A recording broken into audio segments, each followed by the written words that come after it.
The Arizona portion of the Dodgers spring training is going to come to an end. And live from Sportsnet LA, it's the Los Angeles Dodgers against the Chicago White Sox. Hi again, everybody. Rick Monday alongside Kevin Kennedy. Warm weather, overcast skies. The Dodgers, well, they're going to wrap things up. Some of the crew has already gone to Los Angeles. Many will play a few innings this afternoon, jump in their cars, or go to the airport and fly to L.A.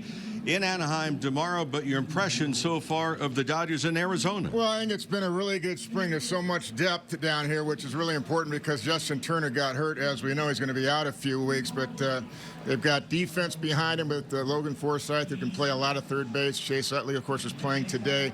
I think the real question down here, there are two things that really hit me. Clayton Kershaw not giving up a run in 21 and a third innings, pitching 6 2/3 yesterday, giving up 1 hit. He's ready to go. 6 starts down here.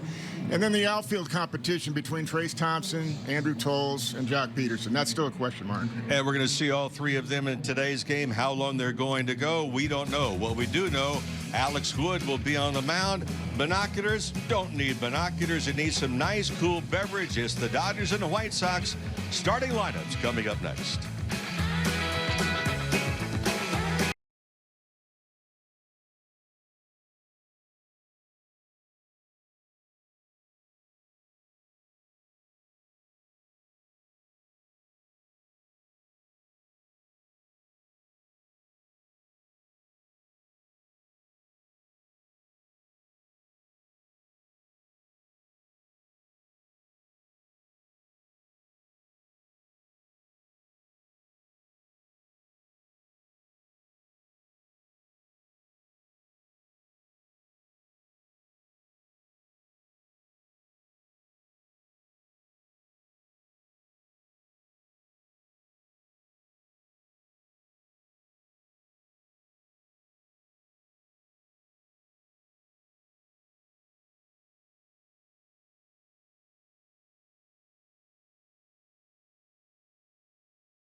Live from Camelback Ranch, Glendale. It is the final tune-up in the state of Arizona and in the Cactus League. A good crowd on hand, warm temperature, high overcast skies. And hi, everybody, and welcome aboard.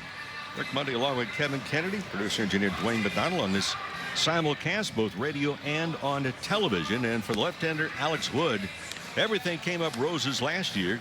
A career-high 16 victories, went 6 3, made his first all-star team, and a batting average barely above 215. Well, he will get the start here this afternoon.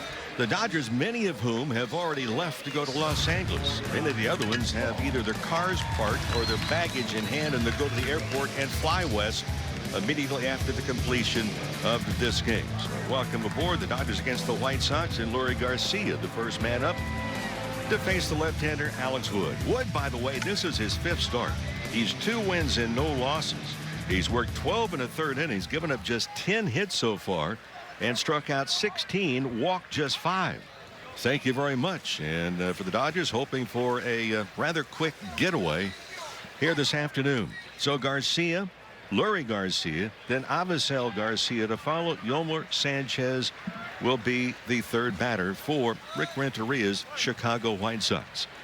So Wood, again, he is working strictly from the stretch position. The first pitch, and excuse me, swing, ground ball, and barehanded by Kiki Hernandez, starting at shortstop, but no play with the speed of Garcia going down the line. Garcia, by the way, has 5 doubles, 3 triples, and he is flirting with 300 so far with spring training. I mean, we thought we'd see a lot of first ball swinging today, Rick, but I didn't think we'd see one of those, a little half swing and an infield single to start this ball game. But you probably will see a lot of first ball swinging today because it's getaway day. Yeah, I think on the message boards is probably to hitters. Commence to hacking. And the umpires do it early. Umpires tell you that too. At least the veterans used to do it back in the day. Here's Abasel Garcia's having a monstrous spring. Of course, he's a big monster with a bat anyways, hitting at .392. 20 hits and 51 at bats. 1 home run, 9 RBIs. He has 8 doubles. That ties him in all of baseball as far as the doubles in spring training. So Wood with a man aboard. The first pitch is on the outside corner, 0-1. Defensively, we'll set up the Dodgers very quickly. Edwin Rios, who has been quite impressive at first base. Jay Zudley is at second. Kike Hernandez, as we mentioned, at short. Kyle Farmer gets the start at third base. The outfield of Peterson in left, Tolles in center, and Thompson is in right field. A swing and a foul, and quickly the count 0-2. Austin Barnes, by the way, doing the catching. So the White Sox, fourth place finish in the American League Central Division last year. And Rick Renteria's team, 67 wins and 95 losses. They were a better team at home, even though it was a losing record, but they did not fare well on the road last year. The 0-2 is popped up to shallow center. Andrew Tolles is over, looks up, and he'll make the catch. We mentioned it's high overcast. There's really no shadows on the field to speak of at all this afternoon, so it's going to be somewhat more delightful for balls hit in the air for infielders and outfielders. First out of the inning, Yolmer Sanchez is the batter, the switch hitter, and playing at shortstop, hitting at .302. Home run and 8 RBIs. For the White Sox, they have a couple of more games to play here in Arizona, and then they will actually play an exhibition game in a couple of days in Charlotte against their AAA team before going on to Kansas City. They will open up on the road. The Dodgers, of course, have Clayton Kershaw will pitch on Thursday against the San Francisco Giants. And in case you have missed it, Madison Bumgarner, who is slated to oppose Clayton Kershaw, will not be in the game. The reason? A fractured pinky on his pitching hand yesterday. He will undergo surgery to insert some pins. Something we talked about all week, Rick, when we've done games, is the last thing you want, any manager wants at the end, is any type of injury, let alone your starter like a Justin Turner or Madison Bumgarner. And he's going to be out a lot longer. He's hopeful to get back before the All-Star break. 0-1 to Sanchez. A swing and a miss, and the count 0-2. They are projecting for Bumgarner is going to be anywhere from 4 to 6 weeks, and then he can start resuming at least light throwing. Right. It was the pinky finger, obviously, of his throwing hand. Whit Merrifield of the A's hit a line drive back at him, and it clipped that, and he did have to have surgery on it, where Justin Turner, when he got hit by the pitch, did not have to have surgery. Turner's a non-displaced fracture. Wood out in front, and the 0-2 pitch on the way. Little ground ball hit right back to Wood. He'll go to Hernandez at second, back to first, double play. Well, the object this afternoon is play very good baseball if he can do it rapidly and hit the road and go to Los Angeles. Well, for Alex Wood, did his part. A base hit, infield, hit, a double play, and the White Sox are gone. No runs, 1 hit, and nobody left. Dodgers coming on. It'll be Utley, Hernandez, and Grandal to lead it off. Bottom of the first at Camelback Ranch.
inning, 1-2-3, that big double play ball and a good feed from Wood to Hernandez, and Hernandez quickly over to first base. Top of the order, Chase Utley, Kike Hernandez, and Yasmani Grandal for Dave Roberts Ball Club.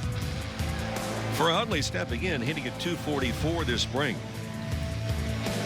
10 hits and 41 at-bats, has a home run and 5 RBIs, couple of doubles. And the first pitch from the left-hander Hector Santiago is a strike, 0-1. Santiago, a screwball pitcher, a la Fernando Valenzuela. The 0-1. Fly ball hit well to center field. Backing up, Leury Garcia still backing up, and it one-hops and goes above the wall. Hits the backstop, and Utley with a leadoff double here in the bottom of the first inning. After Chase Utley, his third two-bagger of the spring. Well, that ball was crushed. Santiago trying to go down and away, missed right down the middle, and Chase still has pop in that bat. That's 410 to dead center field here at Camelback Ranch, and he just missed a home run by a couple of feet. So for Utley, who came back and signed that 2-year deal, and boy, how good does that deal look now with the injury to Justin Turner. You are right about that. Kike Hernandez now the chance to get the Dodgers out in front. Kike's had a good spring. 15 hits and 45 at-bats, a .333 average with 4 home runs, and he's knocked in 16. Takes a strike, 0-1 to count. The Dodgers, by the way, in home runs, they've hit 51 out of the ballpark. In comparison, the White Sox have hit 29 home runs this spring. 0-1 pitch. Just inside, 1 ball and 1 strike. Defensively for the White Sox, Matt Skoll is at first. Juan Perez at second base. Gilmer Sanchez is at shortstop. Tyler Saladino is at third base. Jacob May in left. Leury Garcia in center field. Abisail Garcia is in right. Omar Narvaez is doing the catching. And Santiago misses inside. A 2-1 to Kike Hernandez with Yasmani Grandal on deck, the Dodgers' designated hitter today. Hernandez says, I do not want to play just against left-handers anymore, where he has been so effective. Fouls it straight back in the count, 2-2. Well, he is playing with an awful lot of confidence. You can just see it the way he acts, not arrogantly. He just knows he's got talent, and he has hit right-handers here in spring training, and he's taken a lot of them deep. Early at second, the leadoff double. Hernandez trying to knock in his 17th run of the spring. Outfield is playing to pull very much in left field. Jacob May playing to pull, and yet there's the pitch outside. Kind of a contradiction the way that Jacob May is playing in left. He's only about, maybe 60 feet off the foul line, and yet you have a left-handed pitcher, Hector Santiago, who throws the screwball that goes away from right-handed hitters. Yeah, Hector originally with the White Sox, then went to the Angels. And the 3-2 pitch is popped up and off to right, out of play. Had some time with the Twins in 2016 and 2017, and he was available, free agent, and signed February 14th, Valentine's Day, to a minor league contract with the White Sox. Invitation to big league camp. Hernandez seen quite a few pitches, and again Santiago set, checks Utley at second, and here's the payoff pitch, and it's inside, ball 4, and Hernandez is aboard with a walk. A moment ago, we were talking about Madison Bumgarner. And I mean, you don't wish ill of anyone, regardless of the uniform. Yes, the Dodgers and Giants compete. Yes, they've been rivalries in New York and now on the West Coast. You don't like to see anyone get injured. Well, how about this? Chris Sale, in his outing today, got hit in the top of the first inning on the left hip. A contusion is what we're seeing. Yeah. Boy, there's not much reaction time. 60 feet, 6 inches away to begin with. Here's Grandal with 2 outs and nobody on. Yasmani batting from the right side against the left-hander, takes down low, ball 1. Grandal is hitting at .310. That's kind of a story. It is a story when you look at Grandal was about as cold as a rock in Antarctica when this season began as far as Arizona spring training. But he's got the average at .310, has 5 home runs and 13 RBIs. The 1-0 hits it off the end of the bat. High fly ball, but just shallow right center field. Garcia, and it's Avisel, the right fielder, that makes the catch. That's the first out of the inning. And he's their all-star and a good player. One of their top 2 players in this ball club. Good all-around player. Hits for power, can run. And he is a mountain of a man in comparison to Lurie Garcia, the center fielder. Sure is. Austin Barnes coming on. Barnes is kind of the opposite of what Grandal has done in the spring. Austin was somewhat hot the first couple of games. Right off the bat, he got 3 hits. But for the spring, he's just 3 for 30. Does not have an extra base hit. Takes a strike and a count 0-1. We've seen him take a lot of fastballs this week for strikes, just like that, when he's got men in scoring position like right now. Struck out the other night a couple of times looking at fastballs. No balls and a strike. 2 on, 1 out. Deal 1 on the way. Fly ball. That's hit well to left field. That's hit very well. Jacob May goes back, and you can forget it. Well, Austin Barnes, if he's going to make a dramatic curtain call in Arizona, pretty good swing, and he's able to do it. For Barnes, his first home run of the spring. For the Dodgers, their 52nd that they have hit overall. And here in the first, the Dodgers have a 3-0 lead. And he got a breaking ball right into his swing right here with a curveball.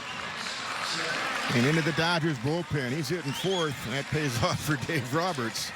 No fastball there. He got a good curveball to hit, and he crushed it. So Barnes leaves the building. Here's Trace Thompson hitting at 275. Home run and 12 RBIs. Thompson's had a lot of at-bats, 46 in particular. Takes a strike 0-1. By the way, the trip around the diamond sponsored by Daniels Jewelers, giving you a $50 gift card for every home run. Now go to danielsjewelers.com/LA to claim yours and save on the stunning diamond jewelry, perfect for Mother's Day. Pop up hit to the right side, foul territory in front of the White Sox dugout. Catch is made by Matt Skoll, the first baseman. That's 2 down. So keep them in mind, Daniels Jewelers. They have made diamond dreams come true since 1948. 2 outs, Jock Peterson getting the start in left field. Now, Peterson, as you were saying on the pregame show, is an interesting study when you look at this Dodger roster. And all 3 men playing in the outfield today, well, somebody's going to be on the bubble. Peterson, Tolles, and Thompson. And for Jock, hitting just a .170. Big curveballs outside, ball 1. 8 hits and 47 at bats. Has a home run and a couple of RBIs. He has made better contact over the last couple of weeks. Shift is on to the right side. The pitch is outside corner. 1-1. He's been a little quieter at the plate, not spinning off like he does when he gets into bad habits. And those are, I'm paraphrasing Dave Roberts' words, we've seen that as well. Santiago with the 1-1. It's missing inside. The further up in on Chris Sale. He did leave the ball game, but they're saying just a rather large contusion on his hip.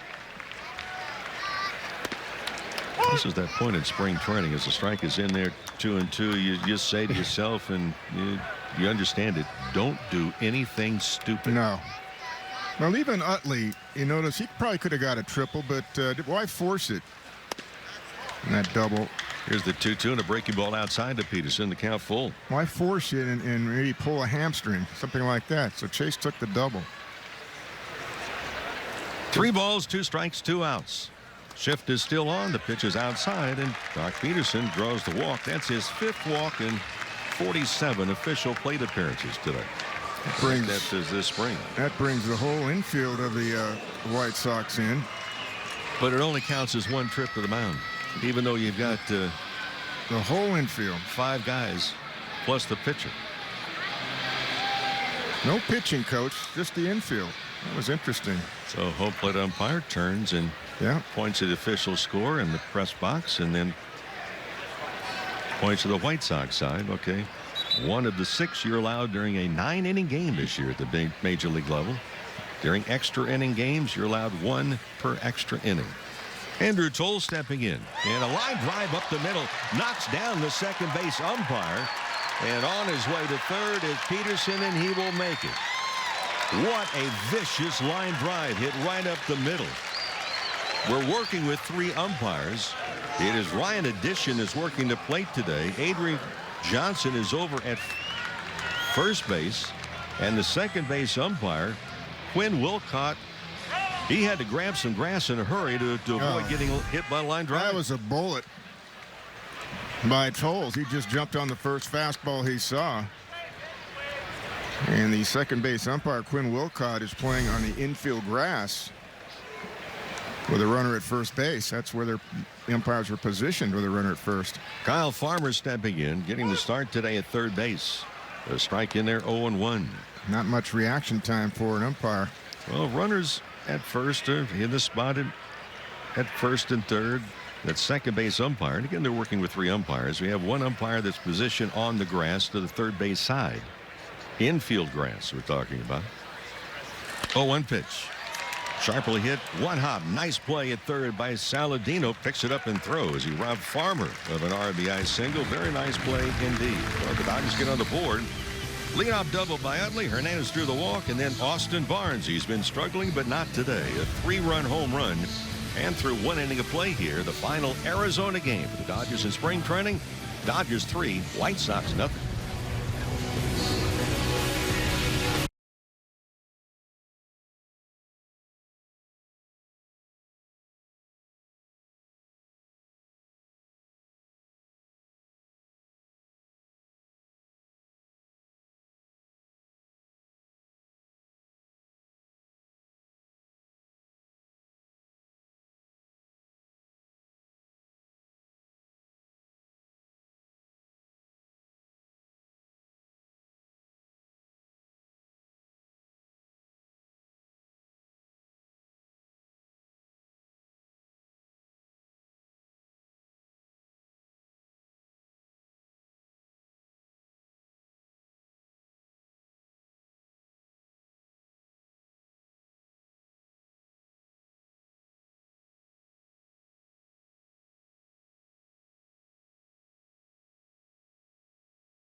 On your favorite supported devices. Blackout and other restrictions apply for regular season games.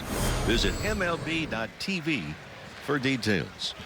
3-0 Dodgers on a home run by Austin Barnes, and Matt Skoll will start it off for the White Sox. Runs up showing bunt for the left-handed batter. Takes a strike 0-1. Skoll, .333 in the spring. Couple of home runs and 9 runs batted in. Jacob Michael Skoll. Wood delivers, fouled off, and the count is now 0-2. Skoll, one of those guys in facing the left-hander right now, lefty against lefty. Of course, for Alex Wood, he made that decision. Look, I'm going to go from just the stretch position, no longer from the full windup. He thought about it long and hard last year during the season, and then the spring says, well, I'm going to do that. A broken bat, ground ball to first base. Easy play for Edwin Rios, and there's the first out here in the top of the second. Well, already 3 ground ball outs. The double play counts as 2, and then 1 right there. That's Wood when he's on his game. When he goes 6 or 7 innings, you'll see 12, 13, 14, sometimes ground ball outs. When 3 he goes ground ball outs and 1 destroyed bat. Tyler Saladino stepping in, 10 for 36 with a home run this spring. Right-handed batter takes outside, ball 1. Barnes tried to bring that ball in instead of just freezing the ball right there. He jerked it back in. The umpire Brian Addition wouldn't bite on it. 1-0 pitch, in for a strike, 1-1. In case you missed it, Clayton Kershaw pitched yesterday. He went 6 2/3 innings. Gave up a hit. In all of the games that Kershaw appeared in spring training, his earned run average 0. Zip is nada. That's really unbelievable. That I mean, you go through spring training. Yeah. I mean, even in spring training. Even in spring training, where the intensity, sometimes isn't there. 2-1 is hit foul. 2 balls and 2 strikes. 1 out, top of the second. 3-0 Dodgers. And as we mentioned earlier in a pregame talking about Kershaw, he was more concerned this winter just because he had a short off season like all the Dodgers did when they played in the World Series 7 games, and his back. He really worked this winter to take care of his back. And his back has responded extremely well, obviously, so he's ready for next Thursday. 2-2 pitch. Fouled off at home plate. Dodgers tomorrow night will be in Anaheim against the Angels, the Freeway Series. And your first look to see this Dodger ball club, the 2018 edition, the defending National League champions, Monday and Tuesday nights at Dodger Stadium. Wednesday is an off day. The Dodgers will not have an official workout, and then it starts to count on Thursday, opening day. Swing and a miss, and for Alex Wood, his first strikeout of the ball game. 2 down. Good call by Barnes. Wood went right with it. That was the changeup. Down away. Perfect location. Good arm speed on it. And Alex Wood looks like he's ready for his opening day start. 2 up and 2 down. Left-handed batter Kian Barnum, who is the designated hitter. Now, Barnum has been in 1 game this spring. This is his first at bat, however, and he fouls it off. Left-handed batter. So Kian Barnum, it's a big guy, 6'5", 2 1/4. He was a #1 pick by the White Sox out of high school in Florida, 2012. And it gives in at a breaking ball, but that missed. 1-1. Now you can get some leverage at 6'5". He's still trying to make it to the big league level. He was a prospect even when he was in the 8th grade. Some scouts were looking at him. Breaking ball inside, 2-1. Isn't that amazing? Scouts looking at guys now in the 8th grade. Well, for example, we saw in the press box a little bit earlier, and looking down behind home plate, 2, 4, 6, 8.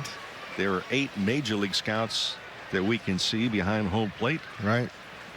Even in this game, and for pretty good reason. Not only scouting what's happening here, the Cat goes 3-1.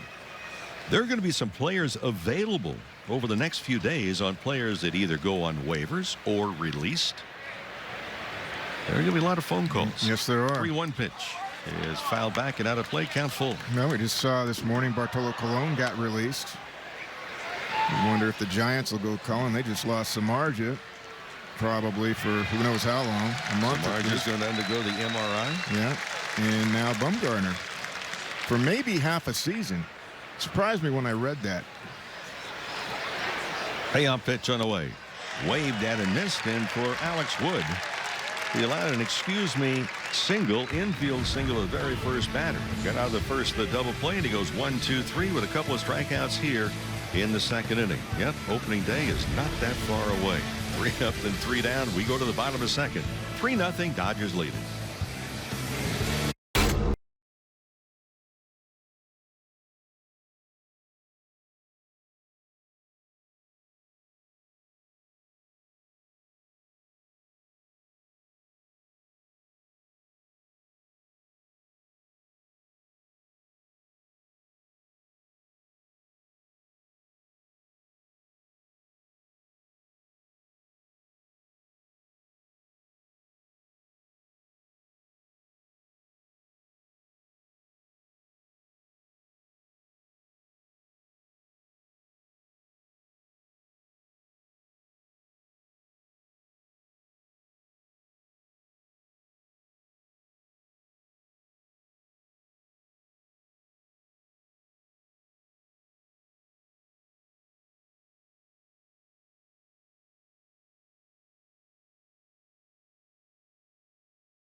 at first base will start it off. And boy, has he opened some eyes this spring. Left-handed batter takes outside 1-0. When you hit one ball over what they call the batter's eye, it's 410 to straightaway center, and then you have a batter's eye that goes up another 40 feet.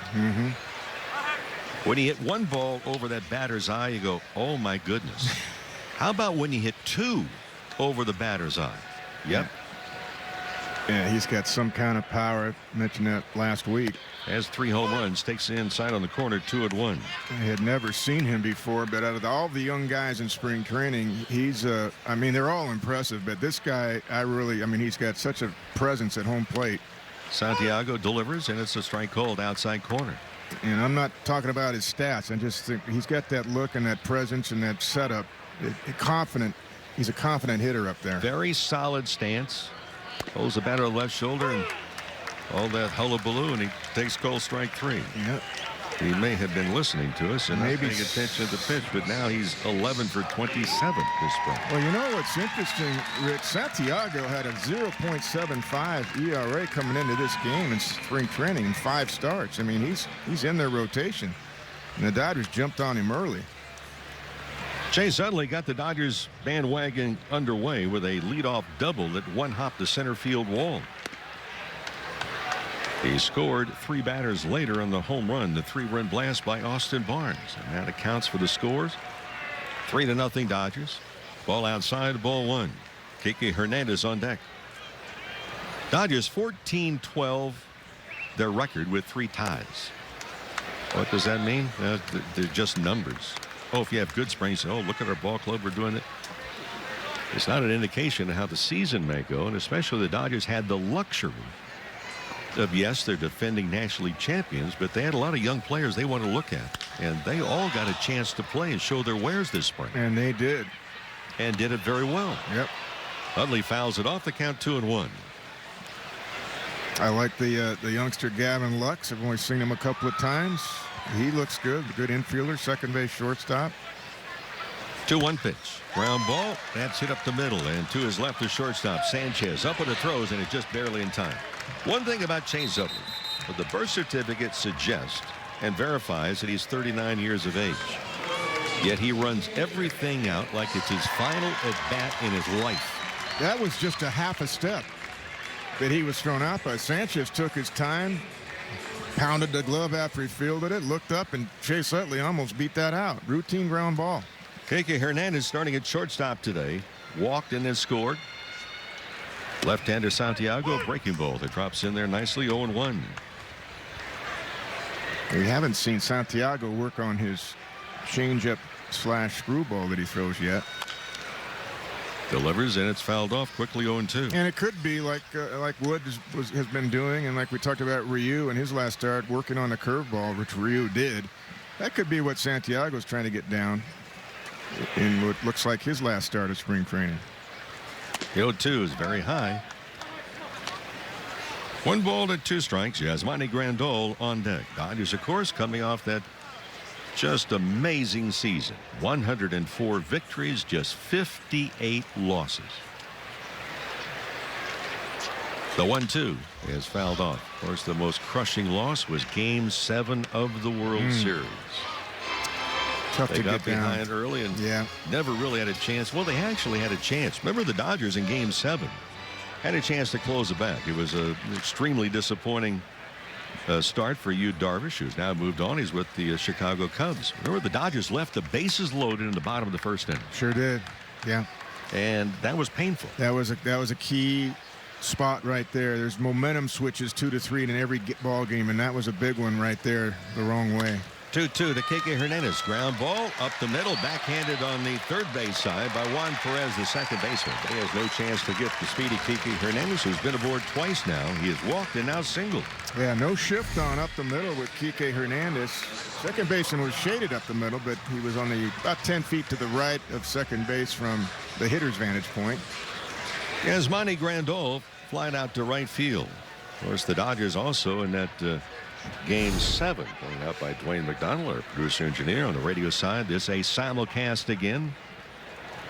Dodgers left 10 runners on base in Game 7. They battled. They still battled. First pitch to Grandal, 1-0. There are many people in and around baseball. And, I said this during the offseason. I know we've talked about it many times.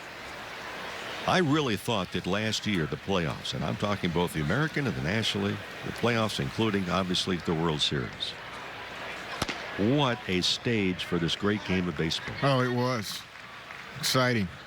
Ball outside of Grandal, 2-0. I mean, it had excitement. Obviously, you start off with the wild card, the elimination game, and all of the series, with a couple of exceptions here, a couple of different games.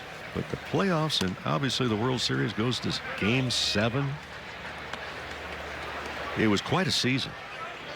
And even though it looked like, the Dodgers were out of it, 5 runs down early in Game 7, they battled. They battled hard. The game was closer than the score, and the Astros knew it. 3 balls and no strikes. Grandal. Yeah, he had the green light. Fouls it off. That took a bite out of Omar Narvaez, the catcher. 3-1. It's just awfully tough to come back, even though you've got 9 innings to do it. But it's demoralizing when you get down 5 runs early. But one thing about the Dodgers last year, they did never quit. If they were down 5 at any point in the season, that didn't bother them. And same thing in Game 7. They had their chances. Dropping Game 7, 5-1.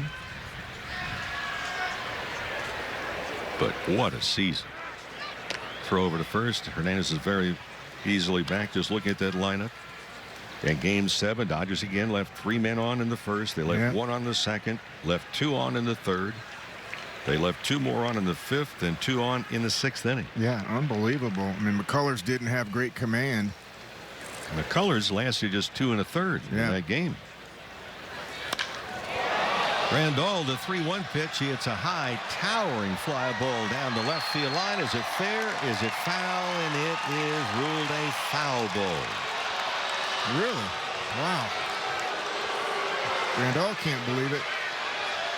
My eyes from up here, I can't believe it either. Home plate umpire, and again working with 3 umpires today, so there was no one at third base. It was a home plate umpire, Ryan Addition, who went down the third base line and watched it and watched it and then held up his hands foul. Boy, I thought it was inside the foul pole. Grandal, he can't believe it. Well, there's no replay, obviously, in spring training. Meanwhile, back at the ranch, Camelback Ranch to be exact, 3-2, and Hernandez will be going at first base. Santiago sent. There goes the runner. The pitch is inside. So instead of a home run, he gets a crummy T-shirt and a walk. I had the HR already on my scorebook, but I didn't circle it like I normally do. Put the diamond around it when it hits a home run. So I thought that was a no-doubter. So that's how you score a home run? I do. I have the diamond around it with the HR in the middle. Some guys do the 4 lines. Yeah, I put the HR. It's interesting about scoring games because when I was a kid and went to Dodger games with my dad, he taught me how to score games. He said, you got to learn how to score a game. I said, well, here's a guy that had an HR with a star and 3 RBIs. Austin Barnes steps in, takes inside ball 1. But the biggest thing about keeping score is being able to look at your scorebook or a score sheet or score card, however it's done, or even on your computer. There's some programs you can keep score. Is being able to decipher. Okay. Where were the runners at the time? Who knocked in runs? Who scored? Was it a double, a single, where it was hit? Yeah, the Barnes count. takes a strike, 1-1. I like to keep track. I think it's just my catching background. I like to keep track of the count and how many curveballs this guy will throw in a certain ball game. What the hitter will hit. Was it a fastball? Was it a changeup? You and I both are very aware of the count. Yeah, meticulous. Well, you as a great hitter, especially with a lot of power. I mean, if I was calling a game against you, I'd have to be very careful. Steve Rogers knows that. You like the 2-0 and the 3-1 count. Yeah, and I know what you do on those counts. 2-1. There's a breaking ball. It's in for a strike. 2-2. And as a hitter, regardless of what you may anticipate, maybe if the count is in your way, do you look zone? Do you look at pitch? In the back of your mind goes, okay, I know that he knows that I know that he knows. That's right. There's a lot of that. That's right.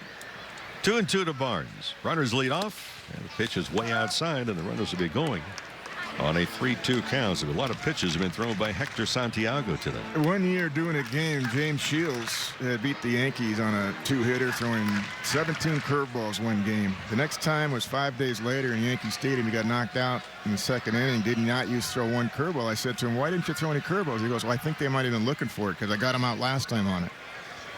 3 balls, 2 strikes. Barnes waits. There goes the runners. Fastball swung on and missed. Strike 3. By the way, James Shields will be the open day pitcher for the Chicago White Sox. No runs, 1 hit, 2 left. We've gone through 2 innings of play. Final game played here in Arizona in Cactus League play. Dodgers with a home run by Austin Barnes lead it 3-0.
The Los Angeles Dodgers may not be reproduced or retransmitted in any form, and the accounts and descriptions of this game may not be disseminated without the express written consent of the Dodgers.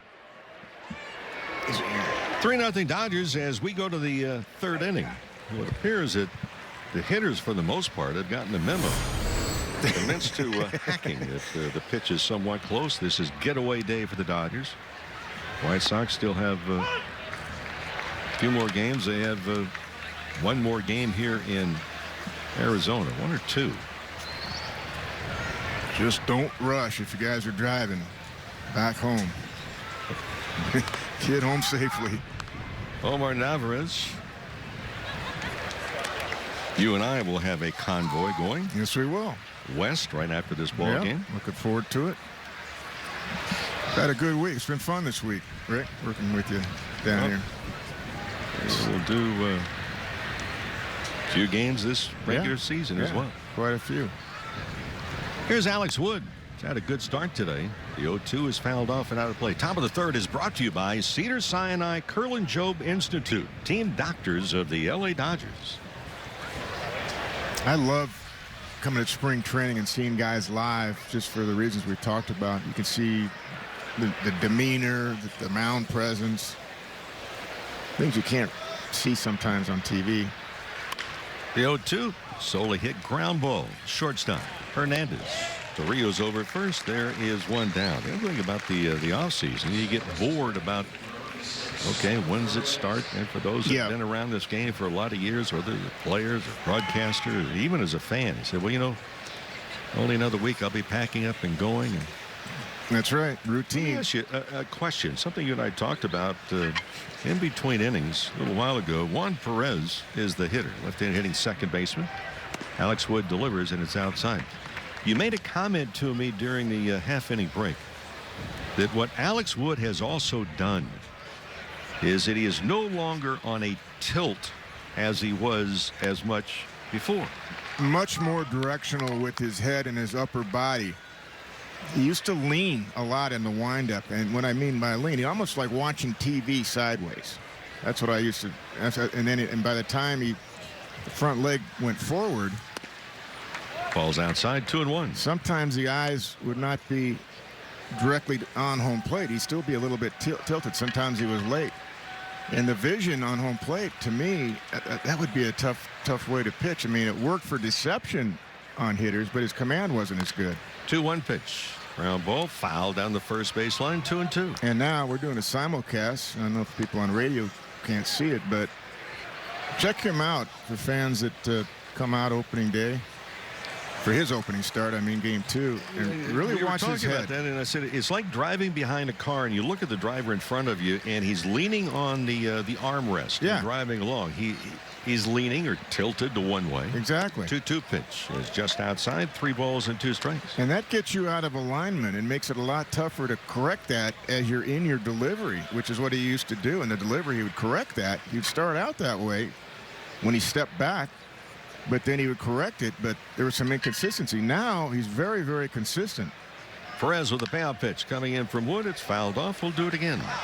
And he even said a couple of winters ago, he went back even to his old college coach and worked on correcting some of those things. And that's not a knock on anybody, Rick Honeycutt, anybody. It's just a lot of players do that. They go back and talk to their high school coach or somebody that's worked with them and seen them from the beginning. And they say, hey, I never seen you do this before. You're doing it now in the big leagues. Why? Wood delivers, and it's ball 4. And that's the first free pass that Alex Wood has given up today. That's only the 6th. In 15 innings that he has allowed, and that's in comparison to 17 strikeouts. Yeah, he walked 2 the other day in his last start in 5 innings, 70 pitches. He struck out 7. Command is much better. 3-pitch pitcher, fastball, which is his sinker. Changeup is excellent, and his curve last start, Rick, was exceptional. Jacob May, 3rd round pick by the White Sox 4 years ago. He's out of Carolina. Fouls it off and out of play. Jacob Alexander May. He's listed at 5'10". That would have been early in the morning after he'd been on the stretching table. Switch hitter batting from the right side. Wood set, and the left-hander delivers. It's a strike, 0-2. Of course, when we say Alex Wood is set, he's working out of stretch position every pitch, whether there is a runner on base or not this year. Less moving parts, too.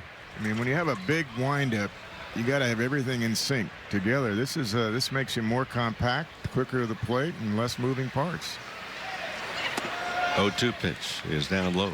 And people used to say, well, don't you lose power? He's not a power pitcher anyway. He can get it up there to 93, 94 if he needs to, but he's a sinker ball pitcher. He's a ground ball pitcher. Jacob May, by the way, is the son of Lee May Jr. Yeah. Lee May Jr. First round pick by the Mets in 1986. Lee May Sr. was a big man. Oh, played 18 years. Senior did. In the big league level for the Reds. He's in the Cincinnati Reds Hall of Fame. Ball's outside, 2-2. And a good guy. I had one spring with him with Baltimore, and Eddie Murray ended up taking his job. Eddie Murray. 354 career home runs for Lee May Sr.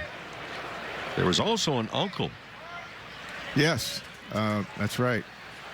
Carlos that played 10 years and played a lot with the White Sox. There's a check swing, and family tree is a good one, but he's going to take part of that tree back in an unused piece of lumber. Yeah, that looked like the curveball right there. Good setup by Barnes. Yeah, it sure was. Good breaking ball. Barnes really sets up low. That's the one thing. Bill Hasselman was talking to both of us last year in September when he came to do some scouting and helping the Dodgers out. And his AAA manager, he said he's the best he's ever seen. And Billy was a catcher at the low ball, receiving the low pitch, getting underneath it. Lurie Garcia, switch hitter batting from the right side. He had an excuse me swing on the first pitch thrown in the ball game. On a check swing, little ground ball hit slow to the shortstop. Played well by Kiki Hernandez. He simply had no time to run all of that distance to come in and get that slowly hit ground ball and still throw him out at first. Takes strike, 0-1. And a ground ball. A late swing. Diving stop by Utley at second. Gets up and throws him out. What does the birth certificate say? 39 for Chase Utley. He defied gravity, diving to his left and robs Garcia of a base hit. Well, forget that birth certificate. Go to the eye test. That's forget right. what the paper says. Dandy play by Chase Utley. Dodgers get out of it. And Alex Wood is a big fan as applauds into the glove. No runs, no hits, and one left through 2.5. 3-0. Dodgers lead it.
His promotional schedule, and if you're one of the first 40,000 fans in attendance on Friday, March 30th, the Giants receive a special edition Kirk Gibson bobblehead presented by Bank of America.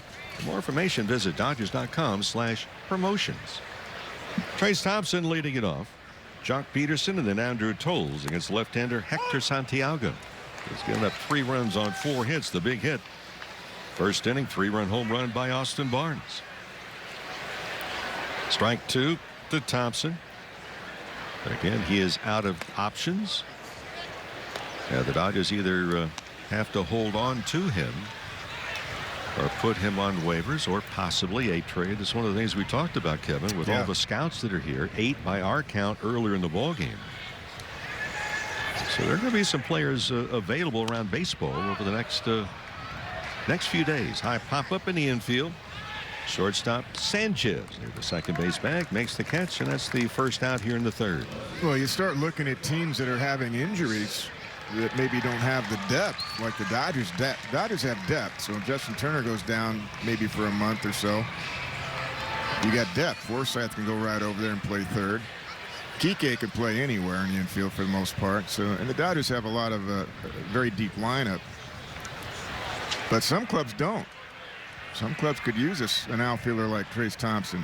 Well, here's one of the guys we talked about in the pregame show that is an interesting mix. Jock Peterson. He walked his first time up today. He's 8 for 47. That's just a 170 average. Interesting on comments that Dave Roberts made to the members of the media earlier this morning. As Jock takes a strike, 1-1. He says, I see progress with Jock. He's been getting rewarded the last few weeks by playing. He says his approach has been very good. Said he thinks too much and sometimes gets overly aggressive and swings at pitches away from him too much. He fouls out of back 1 and 2. But in particular, the last 4 or 5 days, they talk about, well, the swing has been too rotational. In other words, upper body, left and right, instead of going up the middle a little bit more. Shift is on. Here's the 1-2. Breaking ball outside, 2-2. Yeah, he's spinning. Somebody's spinning to his right, almost looking for just one pitch down and in to hit out of the ballpark, and pitchers are staying away from him. So there's a lot of pulling off the ball. 2-2 pitch. It's pulled off of, and it's a swing and a miss. Now, here's the other thing about the outfield. Is a decision going to be made in the outfield as to who stands the tallest from a defensive standpoint? Now, Matt Kemp has had a very good spring. Here's Andrew Toles, hit a rocket up the middle and almost took out the umpire at the time. He had to dive for the grass. And Toles has had a good spring as well, hitting at .283, a couple of home runs and 9 RBIs. Left-handed batter takes outside ball 1. But if Matt Kemp is going to start, which it looks like he might, he's going to be removed, you would think, in later innings of a game. Right, absolutely. Defensive purposes. Fly ball down the left field line. Jacob May reaches over, and he makes a nice catch. A fan in the first row thought he was going to have a souvenir. Nope. Jacob May, who may have struck out in a check swing, his only at bat in the ball game, but made a nice running catch, and that is going to do it. No runs, no hits, no errors for the Dodgers here in the 3rd inning. We head to the 4th. Camelback Ranch, Glendale, 3-0 Dodgers. It's rad.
On the television side, go ahead and talk amongst yourself for a little bit. We're going to pause for 10 seconds on station identification on the radio side on the Dodgers Radio Network.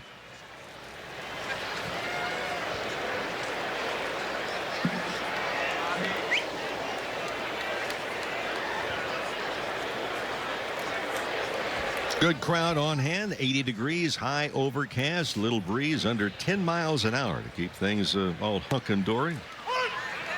Abigail Garcia takes outside on the corner, 0-1. For Alex Wood, he's had 3 strikeouts. He has walked 1. The only base hit was a check swing, leadoff single in the 1st inning. Infield variety. 0-1 pitch is upstairs.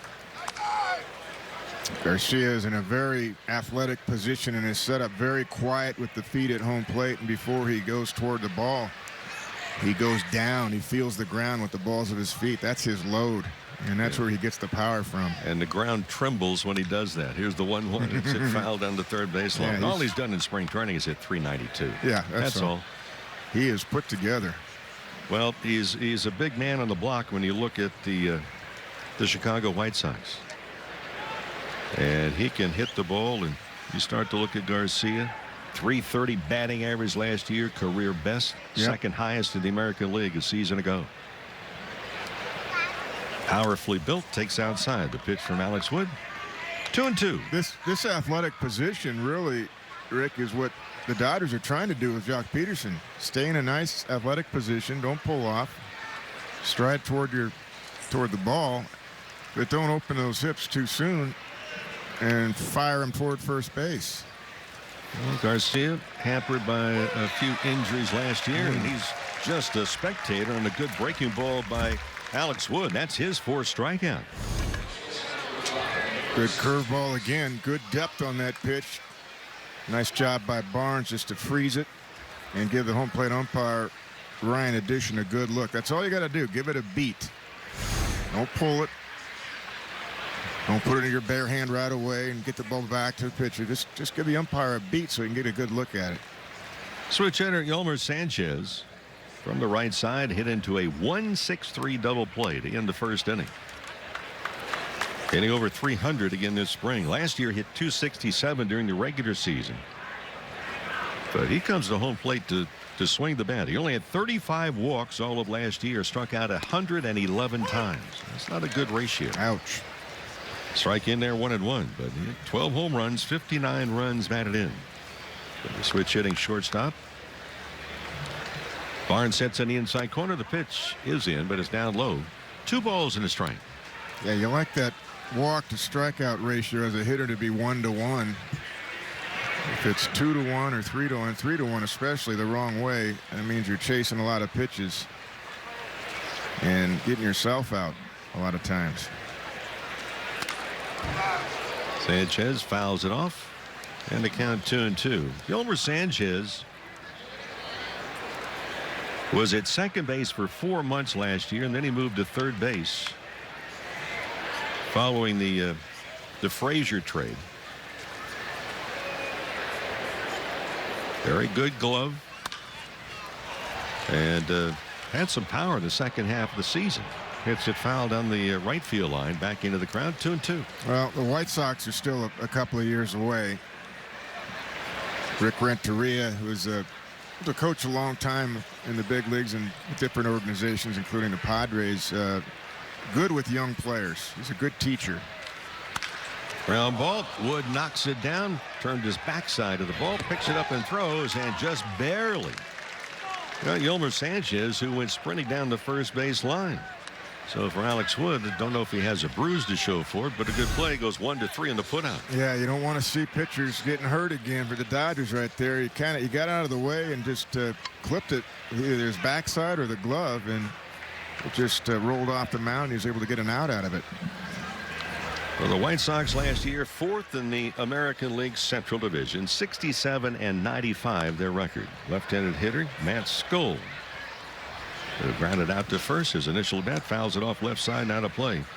White Sox last playoff appearance 2008 American League Division Series, where they lost to the Rays 3-1. Wood delivers, and it's down low. 1-1. Well, when you have veteran pitchers that have been around like Shields and Santiago in your rotation, that tells you you're keeping your young guys down there to develop. They've got a couple of good young pitching prospects in AA and in AAA. 1-1 pitch is outside. 2 balls and a strike. But the point is, they want them to learn how to pitch and not get beat up in the big leagues here by rushing the young kids. So that's why they've signed a Santiago, traded for a James Shields. 63 wins. You start to look at how they've trended the last number of years. As a pop-up, that's foul out of play left side. 2013, they won 63 games was all. The next year, 73. Then they improved 76 wins. 2 years ago, 78. Looked like things were kind of going in a positive stance, but last year, just 67 wins.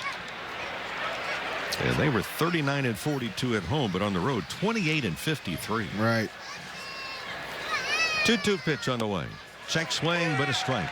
He paid the price for looking. That's 5 punch outs for Alex Wood. And for Wood, that's his second. Make that 3rd inning today that he's faced the minimum number of 3 batters. He labored in 3rd. He had to face 4 batters. Was all. Good outing so far for Alex Wood through 3.5. 3-0 Dodgers on top.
fourth inning for the Dodgers. Outside 1-0. Farmer robbed of a base hit on a terrific play. Third baseman Tyler Saladino in the very first inning. Dodgers sent 8 men to home plate. 3 of them scored in the big blast. Austin Barnes 3-run home run. And for Barnes, his first home run of the spring. The sun attempting to peek out a little bit. It's been kind of a high overcast, 80 degrees at game time. The 2-0 to Farmers fouled back. The count 2-1. Monday along with Kevin Kennedy, this simulcast on Sportsnet LA on the television side and AM 570 LA Sports on the radio side. We'll be back with you tomorrow from Anaheim. Then Monday and Tuesday, your first look at the Dodger 2018 ball club at Dodger Stadium. Wednesday, an off day, and then for real on Thursday, the Giants at Dodger Stadium, opening day. 2-2 to Farmer. It misses. 3 balls, 2 strikes. Farmer's had a good spring with the bat. Getting a lot of time playing third base. Well, early spring training questions, many of them have been answered now by the springs that people have had. The Farmer thought he was headed to first. He will do a 180 and go back to the Dodger third base dugout. He was headed, and home plate umpire Ryan Addition.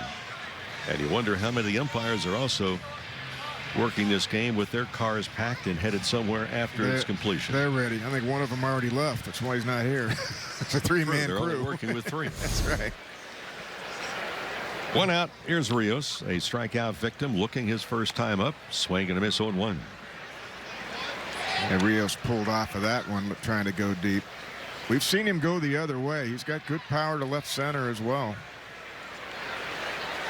Here's the 0-1 taken outside. So the Dodgers came into camp with some questions. Who was going to be their starting catcher? Are they going to go back and forth? Well, Grandal, who got off to a very slow start, has been red hot of recent weeks. Who will he start against? Will Dave Roberts go more of a platoon, lefty versus righty? Grandal, the switch hitter, hit better against right-handers than left-handers. And you got Barnes. Barnes has been off to the last couple of weeks has been slow, but not today. A 3-run home run. That's a nice way to end it here in Arizona. Absolutely. For Barnes. Confidence builder right there. Outfield positions.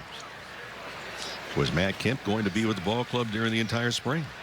Well, yes, he has. And he's had a good spring. Yes, he has. Andrew Toles has had a good spring. Swing and a miss. So 2 strikeouts by Rios. Back-to-back strikeouts. That's 4 for the left-hander Hector Santiago. Jock Peterson has had, well, better games the last 5 games that he has played. But what does that, where does that leave you? I mean, you're only allowed so many pitchers. Dodgers are still deciding. The bullpen was another question. Who was going to stand up? Tom Kohler came up with an injury. That kind of moved things back. As Jake Peter is going to pinch hit for Chase Utley here. And I have a feeling this is going to be the front end of a the beginning. Sizable exodus. 2 at bats. Great defensive play to his left. Utley, a double at the 4-10 sign to start the game. A couple good at bats. That's enough for Chase. He's ready. And Jake Peters, another one of those guys. We were alluding to some of the younger players. And for Peter, comes on, and he's been able to play well. A .256 average. But 3 home runs, 14 runs batted in, has a double, has a triple. And he's put the ball into play very steadily. The Dodgers got a good look at him this spring. And he was really hitting the ball well, especially early in the spring. But he's had plenty of playing time for the Dodgers to get a good evaluation of him. Jake Peter, left-handed batter. Wide stance. And the pitch swung on and missed. And for Hector Santiago, strikes out the side. He strikes out Farmer, Rios, and Peter, who was batting for Chase Utley. No runs, no hits, no errors, and nobody left. We head to the 5th here at Camelback Ranch. Dodgers 3, White Sox 0. Fresh made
drawn exceptionally well here in their new home. The 10th year, Camelback Ranch Glendale, this facility. Talk about fan friendly, shared with the Dodgers and the Chicago White Sox. Dodgers listed as the home team today. It's gone back and forth. 5th matchup this year. Dodgers and the White Sox did not see one another during the regular season this year. They did last year. But baseball now is staying within your own divisions and interleague play this year for the most part. Yeah. See Oakland early. They come to Dodger Stadium in April, I believe. Isn't that right, Rick? And then the Dodgers will go to Oakland later, 4 games. Saladino takes the first 2 pitches for strikes. So this has been a strike throwing afternoon by Alex Wood, who has punched out 5. He's allowed just 1 hit. If he joining us late, 1 hit. That was a leadoff single on a check swing. The very first batter that he faced in the very first pitch to Lurie Garcia. A check swing, slow roller to shortstop. Really no chance at all by Kike Hernandez, who's playing at shortstop today to make the play. 59 pitches. He's averaged 14 an inning, which is very good. 0-2 pitch. Hit fouled on the third baseline. Nick Capra coaching at third. Darrell Boston is the first base coach for Rick Renteria. Renteria, by the way, is out of Southgate. He has been a very well-respected baseball man throughout his career. Yes, he has. As a player and now as a manager. 0-2 on the way, just outside. Well, for Renteria, has the job of trying to get this ball club together a little bit more, put a charge on in the Central Division of the American League. But it has been a tough go of recent years for the White Sox. Line drive, base hit. Really the first hard hit ball off of Alex Wood here this afternoon, and Saladino the leadoff single here in the 5th. And that was not a bad curveball. That's just a good piece of hitting. Had good depth on it. Came down and into his swing. Barnes setting up low. Ball was down. Just a good job of hitting by Saladino. It's difficult to not get into think, well, let's look at comparisons. The Dodgers won 104 games last year. Here's Ken Barnum, who will bat.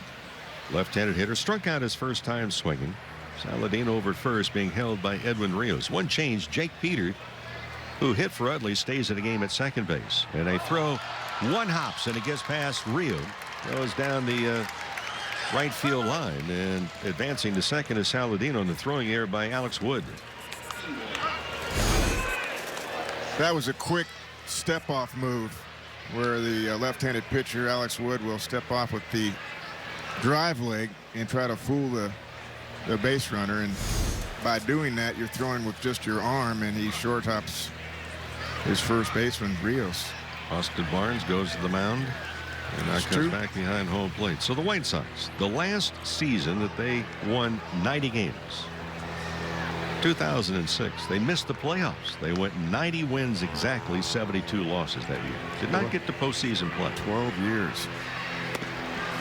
Pitch on the way to Barnum is in there 0-1. Well, it's the second longest stretch in any team in the American League without going to the playoffs. Third longest in baseball without 90 wins.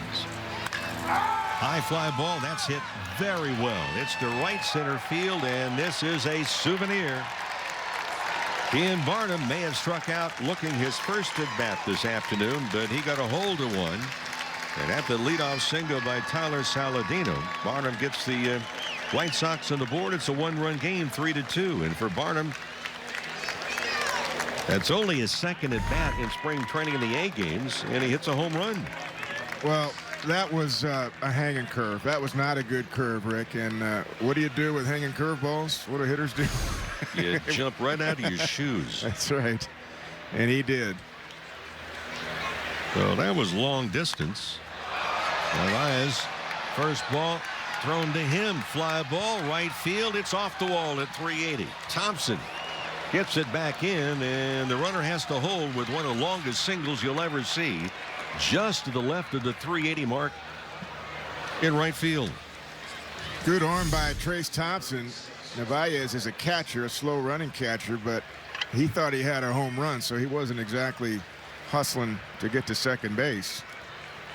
Nice job by Trace. So one advantage that Trace Thompson has is the defense. Is the defense. And the throwing arm. He can play all 3 outfield positions. Very good defensive player. So it's not going to be an easy decision at all for the Dodgers in their front office. Juan Perez is the batter. Runner at first. Nobody out. 2 runs across. 3-2 Dodgers. Long fly ball. That's hit the left field. Jock Peterson over in the corner, and it is foul out of play. The White Sox now are jumping on the first pitch. They're getting ready to go, but they're not leaving for a couple of days. They're not leaving for a couple of days. They'll be here, and then, as we mentioned, they will go play an exhibition game against their AAA ball club in Charlotte, North Carolina. That is in that's a day after tomorrow. That's a new ballpark and a beautiful ballpark. That minor league ballpark is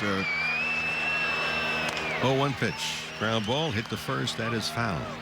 The minor league ballparks today that are being redone are incredible today, with the clubhouses and the stands and the way it's set up. It's just so much different than it was 20-30 years ago. A lot of ballparks. There's a manager, don't remember who it was, a number of years ago. You know, the ballpark is a nice one, but he says if anybody is happy playing in the minor league level, I don't want him on my major league team. Yeah. 0-2 line drive hit down the right field line. Well, the White Sox are getting to Alex Wood right now, and the runners will advance, and sliding into second base is Juan Perez. Over to third goes Narvaez. So everything has been hit hard this inning. A line drive single to left field, a home run to right center field, a hard hit ball off the wall in right field, and now the hard hit ball down the right field line. Well, that ball came down and into his swing as well, Perez, and he had a rocket. Nice job by Trace Thompson to stop this ball from going to the wall. Had it gone all the way to the wall and he didn't stop it, the run would have scored. So in the 5th inning, with a 3-0 lead, all of a sudden it's 3-2, and the tying and go-ahead runs are on base. Nobody out here in the 5th. Jacob May struck out looking in a 3-2 pitch in the 3rd inning is the batter. Switch hitter from the right side. Wood delivers, and it's outside, ball 1. A couple of mistakes this inning. The curveball is not biting as well. That was a curveball that stayed up and away. Didn't have any bend on it or depth on it at all. Maybe he's getting a little bit tired. He had 70 pitches his last outing. He's at 69 pitches right now. So he should just 1 hit. Yeah. Excuse me, swing through the first 4 innings. And he has been clobbered here. A lot of hard hit balls in the inning. A swing and a miss, 1-1 to Jacob May, the number 9 hitter. Leury Garcia, the leadoff man, on deck. This is a good test for him, though, in spring training. You don't want to be sailing through all the time. It's a good test to see how Alex works out of this. Minimize the damage. Infield is back, outfield is straight away. Everwood delivers, and it's fouled off into the netting above the first base White Sox lineup. 1-2. There's another curveball that was kind of floated up there, was cast up there. Got to really pull down on that curveball with that middle finger and get over your front leg. Runners at second and third. Nobody out. Wood sent, delivers inside. 2 balls and 2 strikes. Well, for Alex Wood, he's not as crisp here in the 5th as he was over the first 4 innings. No, and he had a great 4th inning. 2 strikeouts, great curveball. Got Skoll looking to end the inning. That pitch count is mounting up. The Dodgers bullpen is busy out beyond the left field fence. Here's the 2-2 pitch. Got him. Change speeds, and for Jacob May is 0 for 2. He struck out twice today. That's 6 punch outs by Wood, 1 down. Yeah, he passed that test. That was good. Good changeup, as you mentioned, Rick, down and away. And it totally fooled May. First out of the inning, Leury Garcia is the hitter. So he had an excuse me swing, and then he was robbed on a brilliant diving stop at second base by Chase Utley. And Utley got up and then threw out Garcia, got him by less than a full stride at first base to end the 3rd inning. Swing and hit foul down the right field line, 0-1. Leury Garcia played 5 different positions last year. Well, that's Played all 3 outfield spots as well as shortstop and second base. That's the value today that managers are looking for. Switch hitter from the right side, takes inside. Almost plucked him. Ball 1-1-1. Major League Baseball is really looking for players now. All organizations, they copy each other for players that can play multiple positions, and it's a benefit to the player. You can play 3 or 4 positions. 1 ball and 1 strike. Pitch on the way, slowly hit. Alex Wood has it, bobbles the ball. The runner comes in from third. He'll score. Wood picked it up, dropped it, picked it up, dropped it again. Everybody is safe. Runner that was at second goes to third. And it's a tie game at 3-all. Well, it would have been an easy out at home, but Wood rushed himself. It was to his glove side on the third baseline. Little chopper on the changeup. And he had plenty of time. He just boxed it. 2 errors in the inning, both committed by Alex Wood. Yep. Leury Garcia will give way to a pinch runner at first base. Over third is Perez. Narvaez scored.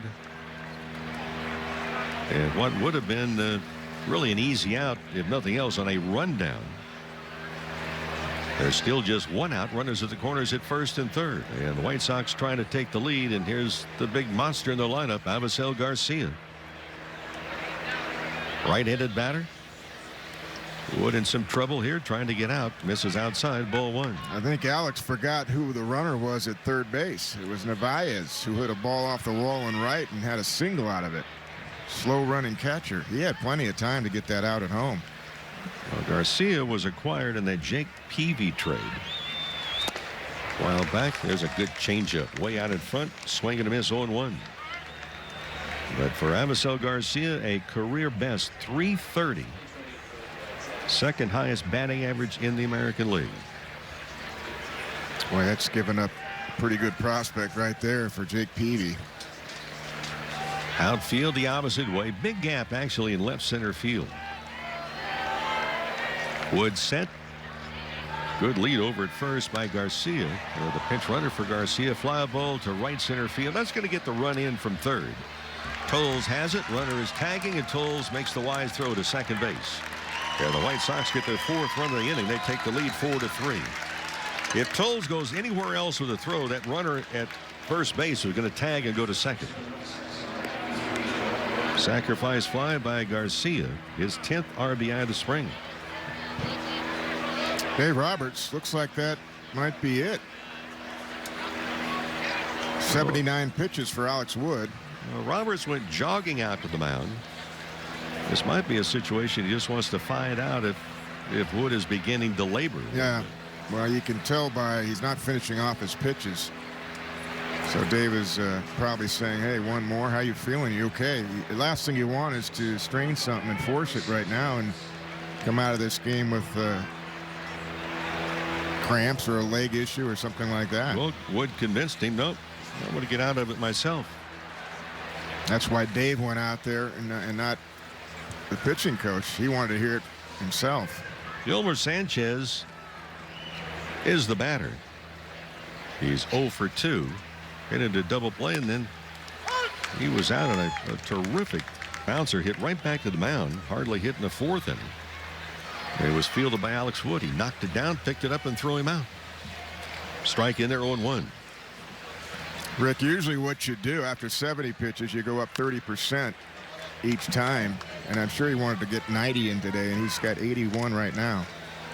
Strike 2 called. 0-2 to Sanchez. Matt Skoll on deck. 4 runs in the inning on 4 hits and 2 errors. Both errors by Alex Wood. 1 throwing, 1 fielding. 0-2 pitch. Ground ball to third. Nice play to his left. Kyle Farmer that goes over to first, and that is going to do it. Alex Wood roughed up a little bit in that 5th inning. Certainly in comparison terms to what the first 4 innings were all about. 4 runs, 4 hits, 1 left. Through 4.5. Now the White Sox on top, 4-3.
The Dodgers trailing now in this game.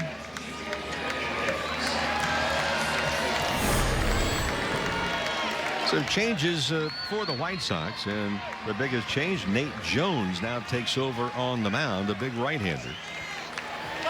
And he will work to Kike Hernandez. Then we'll have a pinch hitter for Yasmani Grandal, who had served as the designated hitter this afternoon. Kike Hernandez has been on base twice today. He has walked and scored and also had an infield single. Some other changes for the White Sox. And with duplications of numbers and not having a travel roster that they have issued, we will gently go through changes. Jones delivers and it's outside. 1 ball and 1 strike. Nate Jones has good stuff. He's had a good spring for the White Sox. No ERA in 6 games. 5 1/3 innings, only giving up 3 hits. 1-1. Wild swing by Kike Hernandez. 1 ball and 2 strikes. Chance to remind you, Chevy Silverado, strong, capable, and built to stand the test of time. Most dependable, long-lasting, full-size pickup on the road. Find new roads at your local SoCal Chevy dealer. Can't tell you that Joel Booker, who pinch ran in the top of the inning, is taken over in center field, and adios arrivederci to Kike Hernandez, who takes cold strike 3. 1 out here in the 5th. Nate Jones has a good arm, big fastball, and a unique delivery. That fastball, Kike thought it was low, but Ryan Addition, home plate umpire, said nope, not on getaway day.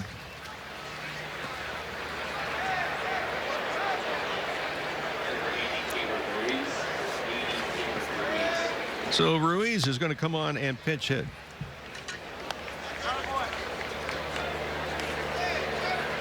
Keibert Ruiz, left-handed batter. We are going to see some not ready for primetime players. Again, we mentioned some of the Dodgers left earlier today to head to LA. Some worked out this morning and left this afternoon, and the rest of the group, they either have a plane to catch or they're going to be part of a convoy right along with us, Kevin. I think so. I think we're going to see a few of the guys probably passing us.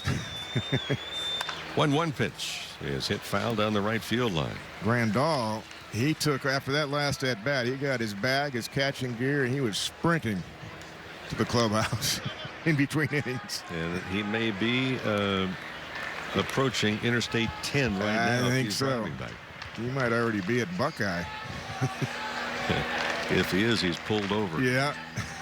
1-2 pitch. Hit foul down the right field line. And we mentioned it before, and they do a great job. And if you're headed to Phoenix, about the time you get around Buckeye, yeah, in particular, pay attention to the speedometer. 1-2 pitch.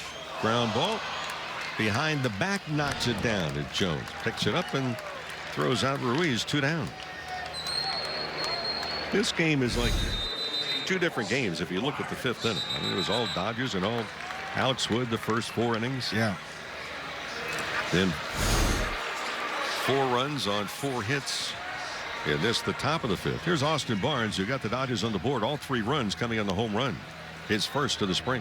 Hey, Alex was breezing, and I think he got tired in the 5th inning.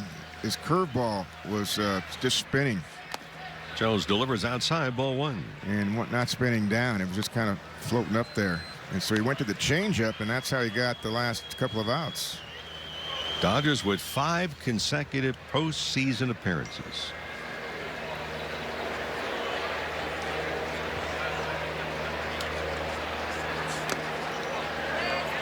And the pitch is downstairs.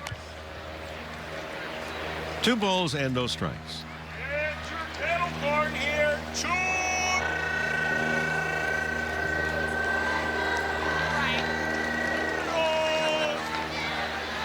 So Barnes started off the spring really hot, and then he has cooled off with that home run. He's now 4 for 32. Ball outside, 3-0. Well, here's a spot if you're a hitter. If it's close, you do not really want to take a walk and miss the final game here in Arizona. Green light him. Let it fly. If you like it, commence the hacking. Here's the pitch. And he was not close enough to even offer his ball 4.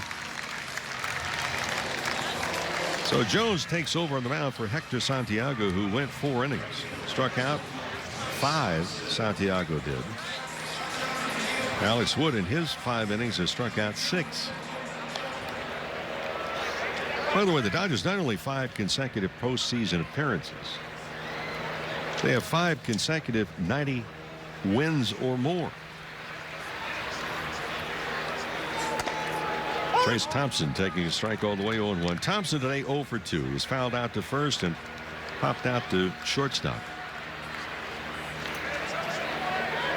Dodgers will be taking a limited number of players with them west for the Freeway Series.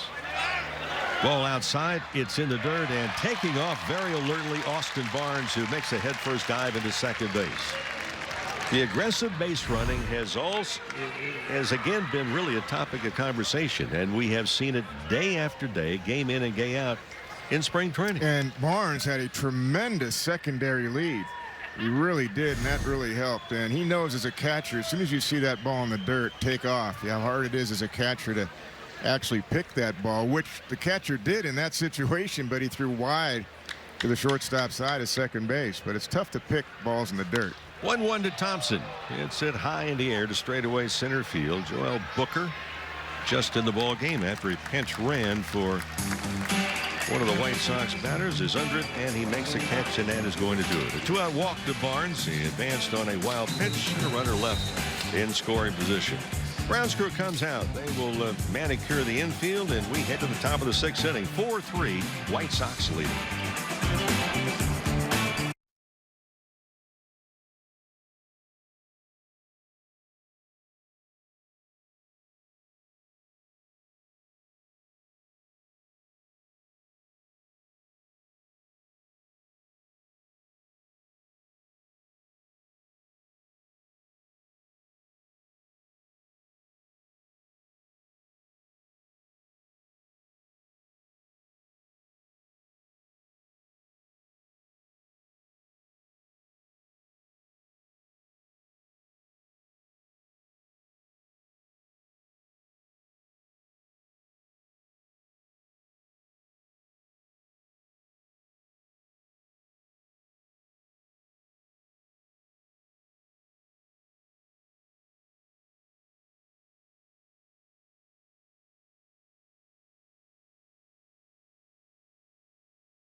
Mini plan. Enjoy this season filled with rivalry matchups along with great promotions such as bobbleheads, kids giveaways, and Friday night fireworks. Just visit Dodgers.com/mini plans. Dodgers a couple of changes. And for those on the simulcast on the TV side, 2 of them are in your screen. Pat Venditti, the left-hander right-hander, has taken over the mound. And at shortstop is Moises Perez. And Didi delivers, and a fly ball hit down the left field line. Off the bat of Matt Skoll and out of play. No chance for Jock Peterson to make that. Venditti has been an interesting story in spring training. This is his 10th game. He has worked 10 1/3 innings, given up just 7 hits and an ERA 1.74. Dave Roberts was talking earlier today. Yes, he's been interesting. He's already been told, look, you're not going to be the 25-man roster when we leave. 1-1 is inside, 2 balls and a strike. But he has continued to impress. Well, he does not throw hard, doesn't have to. Fly ball hit down the right field line. Trace Thompson, like a gazelle, just kind of stretching, going over, now making a wind adjustment, makes the catch. There's one down. But for Venditti, he kind of twists and turns the ball. And that strange glove that those on the television side of the simulcast can see, where he'll change it from one hand to the other depending on, well, he's going to throw left-handed or right-handed, something his father encouraged him to do when he was 3 years of age. Well, he has had time in the big leagues. Tyler Saladino takes outside. We saw him with the Oakland A's a couple of years ago. Yeah. Last time Dodgers were playing the National League West in interleague It's a play. credit to him. He's much more than just a novelty. 1-0. Breaking ball, and Saladino went to turn into the ball, which if you want to get it on base, yeah, fine. If you want to avoid the ball, just move. 2-0 delivery.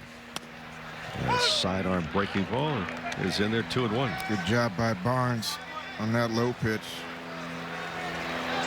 Freezing it right out in front. 2-1. Foul down the right field line. And that will fall on the warning track. Notice something about Austin Barnes. When he gave the signs, he was not facing squarely to the pitcher's mound. He was actually lined up to the shortstop. But then when he framed it and put the target up, then he squared off and was facing directly at the pitcher's mound. That's usually to hide signs so the first base coach can't see you. That's why catchers sometimes do that. 2-2 on the 1. Opens it up. Okay, let me ask you a question. If you're turning and tilting to one side, talking about the tilt of Alex Wood, but you're turning and lining up the shortstop so the first base coach can't see you, doesn't that mean that the third base coach can see it better? No, because you've got your right leg lagging behind the left leg. 3-2, and it's fouled off and out of play. That's why I presented the question to a former catcher. Yeah, but we've seen some catchers recently set up with their right leg in front of the left, which you don't normally see. And the reason is because to get into position to throw, as a right-handed thrower, I mean, you gotta square up. So Barnes again was facing the shortstop as a pop-up. First base side, foul territory right by the coach's box. Now Edwin Rios has it. 2 down. So yeah, Barnes is kind of lined up. He's facing the shortstop, puts the signs down, but then he squares up his body as the pitcher goes into the Here's line. what I've found. Sometimes, being a catcher, you end up not getting lazy, but when you're giving your signs, you get a little too wide with your legs, and all of a sudden the runner at first base can see your signs, let alone the first base coach. Ian Barnum, who hit the 2-run home run to right field his last time up, takes the first pitch. And Venditti now with a left-handed batter. He's changed the glove to the right hand and throwing with the left hand. Here's the 1-0. Get off the end of the bat, foul. The backstop, 1-1. So, Rick, if you're a catcher that does that, so you over-exaggerate a little bit to get out of that habit by doing exactly what Barnes is doing, pointing the right knee toward shortstop. 1 ball, 1 strike. And it's fouled back. I just had a thought, too, about the catchers. With the new rule, you cannot go to the mound. Let's say, for example, the catcher gets hit with a foul ball. Used to be you could walk to the mound and kind of take some time. Now you got to stand at home plate and can't do it anymore. With the umpire. Swing and a miss. So Venditti has a good inning indeed. He's been very interesting, and again, more than just a novelty for the Dodgers this spring. No runs, no hits, no errors, nobody left. Through 5.5, 4-3 White Sox.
Sixth inning, and a familiar face is on the mound as families are enjoying just a delightful afternoon.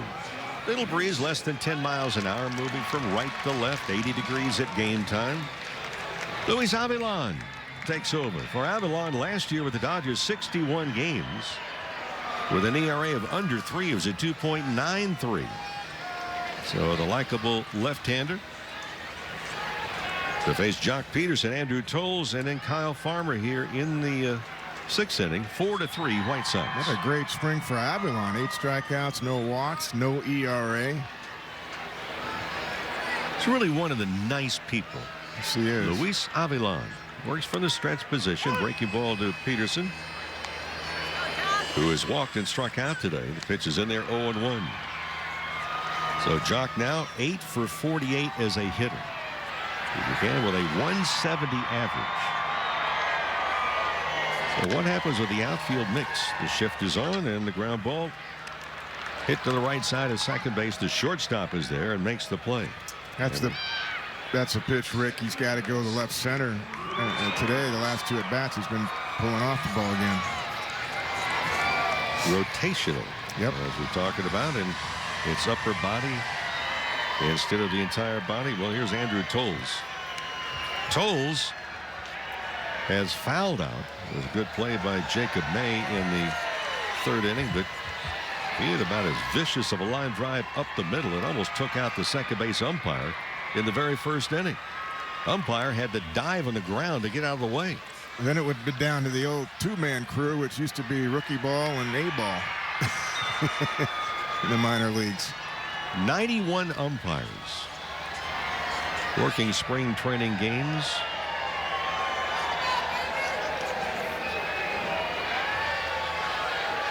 The 1-0 to Toles is inside. Some of them, including Ryan Addition, working the plate today as a minor league umpire, activated.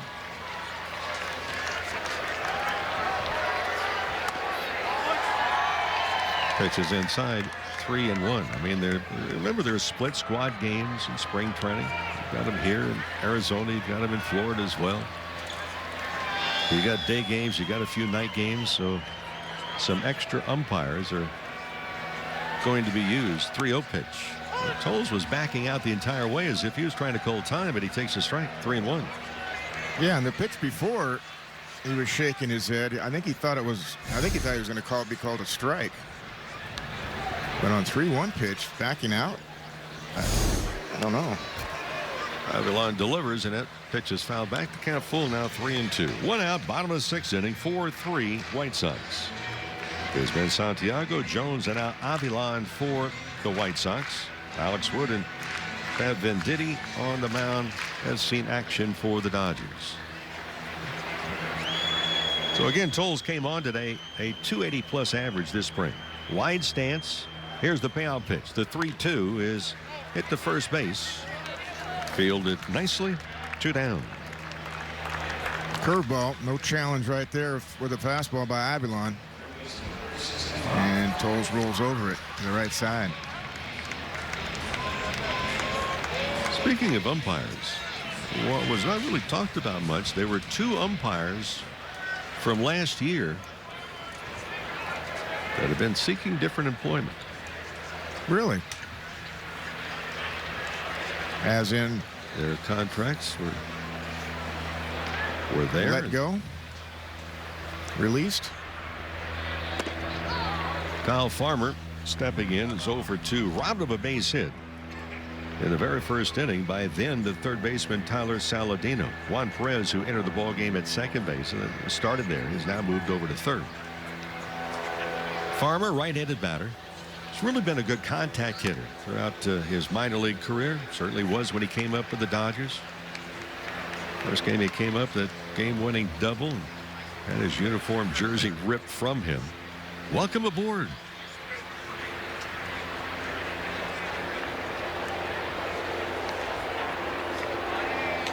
Avilan wants a new baseball.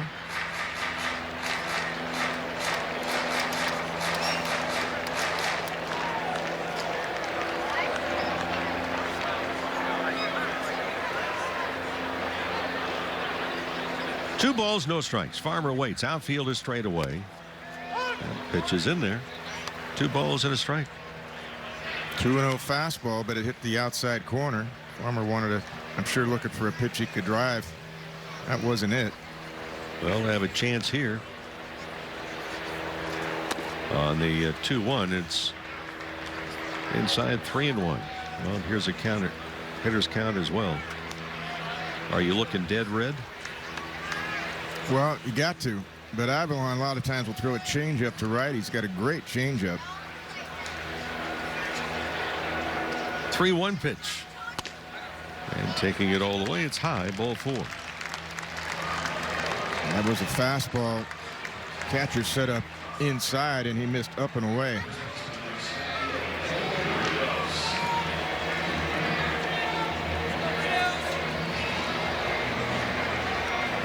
Catcher is Nate Nolan, by the way, in the game for the White Sox.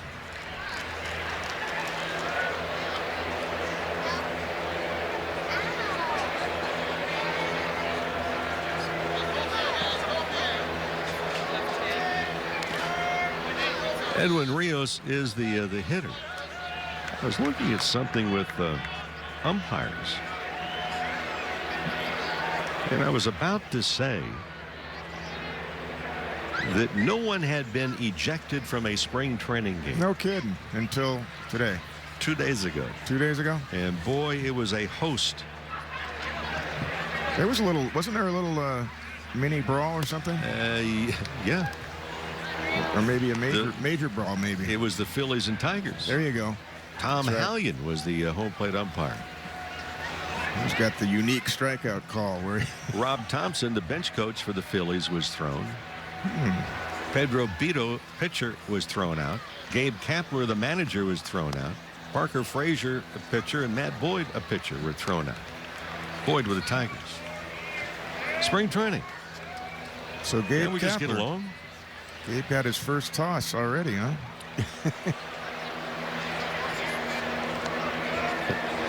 I looked at that the other day, and for some reason, as Rios fouls off the pitch, 2 balls and 2 strikes. And well, it's been a calm spring training. We really don't see that many arguments anymore with the review of plays. No, I missed that too.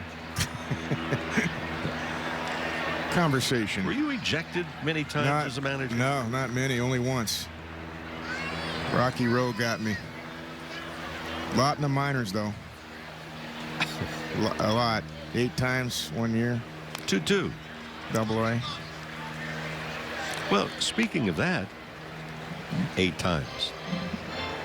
The current manager of the Chicago White Sox, Rick Renteria, that he was ejected more than anyone else this past year. Really? 8 times. Was it? Wow. That's tough with a bad club. I mean, I can understand it, I guess. 2-2 on the way. That's hit foul. Rocky got me. In fact, it involved Rick Honeycutt. Rick pitched for me in Texas, and Mark Lewis, a shortstop for Cleveland, hit a home run. It ended up being the difference in the game, but the ball was clearly foul. Rocky Rowe was a home plate or third base umpire, called it fair. But I didn't fight with him there. I argued the next week with him back in Texas. Swing and a miss. The ball gets away from the catcher, and Rios going down the line will be thrown out, and that is going to do it. A 2-out walk to Farmer. The Dodgers strand a runner on base, and we head to the 7th inning. Final game in Arizona. White Sox lead the Dodgers 4-3.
Go to the bullpen.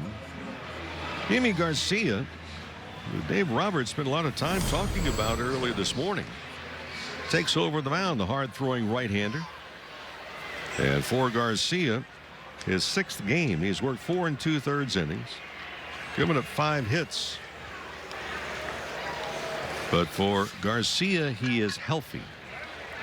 So 76 career games. And not a bad ERA either, 3.12. So Yimi says we're trying to be mindful. In the words of Dave Roberts, he has not pitched in the big leagues in 2 years. And the Dodgers want to make sure that they can build his arm strength up. And it's the old case of it. There's no need to rush him during spring training. First pitch, ground ball to shortstop. Is it Perez up with it and throws over to first. Connor Joe has taken over at first base. Ruiz is now doing the catching. DJ Peters is in left field. Mike Ahmed is at third base. Well, Yimi Garcia, before he got hurt, he was really developing into quite a late inning reliever. He and Pedro Baez at that time. Good stuff. Top of the 7th inning brought to you by Cedars-Sinai Curlin Job Institute, team doctors of the LA Dodgers. Well, Garcia, when he is healthy and when he is right. We have heard that hitters have gone back to the dugout and say he's not really a day at the beach. Fastball outside, 1-0. To Juan Perez, who has walked and doubled this afternoon. So Perez has 2 official at bats in spring training. He has 2 hits to show for it. Left-handed batter, strike in there, 1-1. Boy, a shirt sleeve crowd enjoying the afternoon in the Valley of the Sun. It's been a high, thin overcast. No bright sunshine. Sunshine was knocking on the door for about half an inning today, and that's been it. Ball outside, 1-2. 4 runs, 5 hits, no errors for the White Sox. 3 runs, 4 hits, and 2 errors for the Dodgers. All the runs were scored on 1 swing of the bat. Austin Barnes, a 3-run home run in the first inning with 2 errors, both charged to Alex Wood, 1 throwing and 1 fielding, to help extend that 4-run 5th inning. 2-run home run by Ken Barnum. A big blast for the White Sox. 1 ball, 2 strikes. Jacob May waiting on deck. Infield slightly to pull. Garcia, that high leg kick, a slight hesitation, and now delivers outside, ball 1.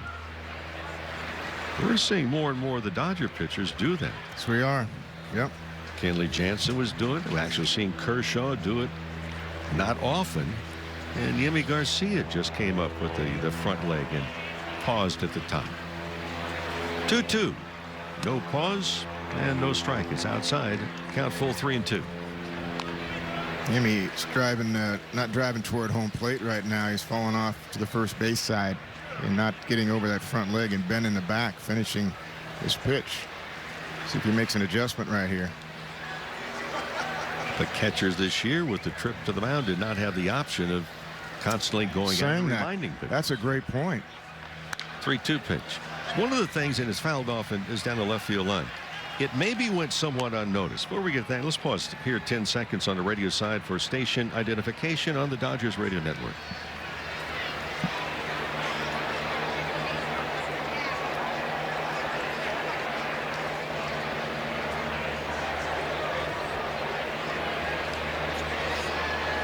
Three and 2 the count.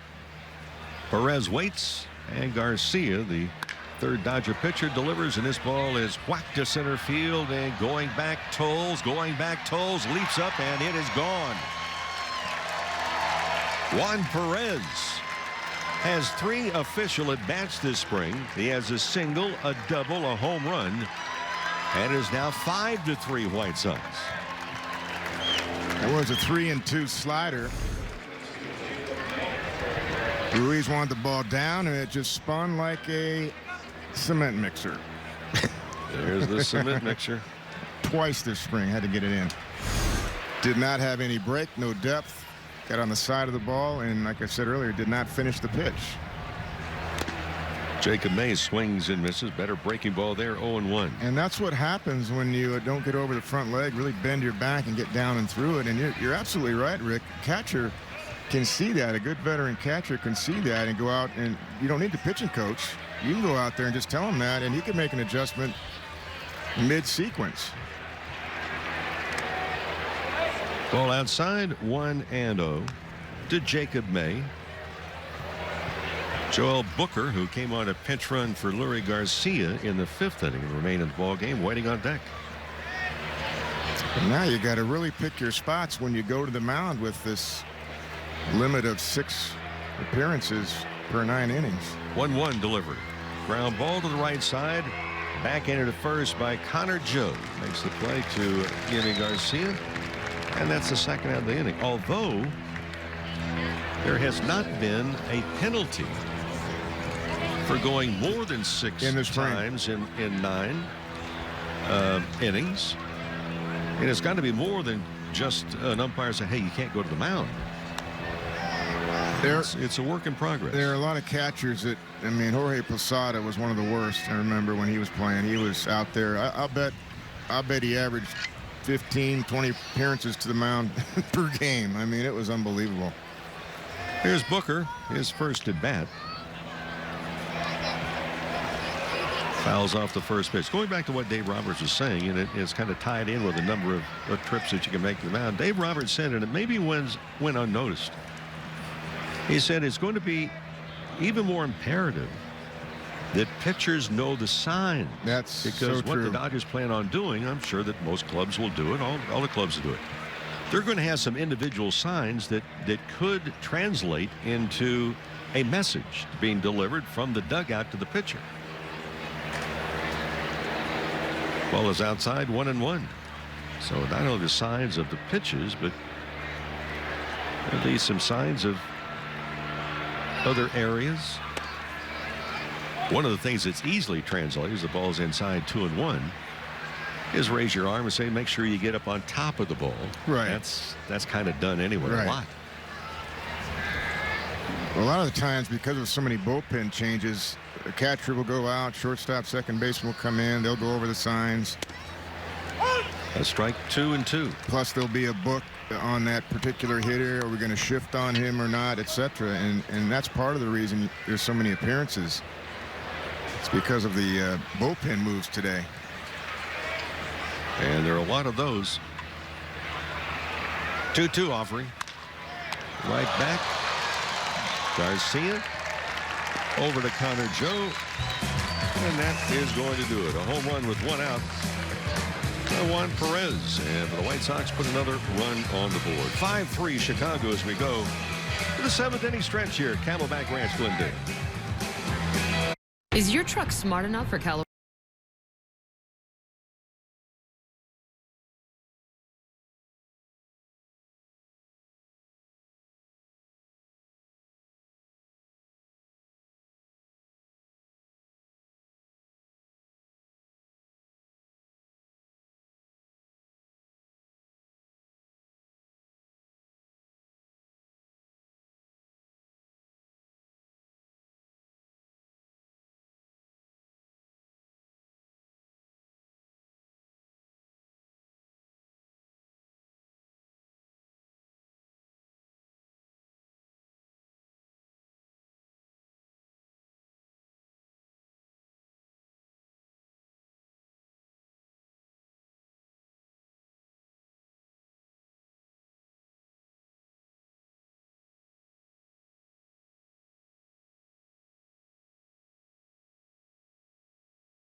limited number of season tickets still available.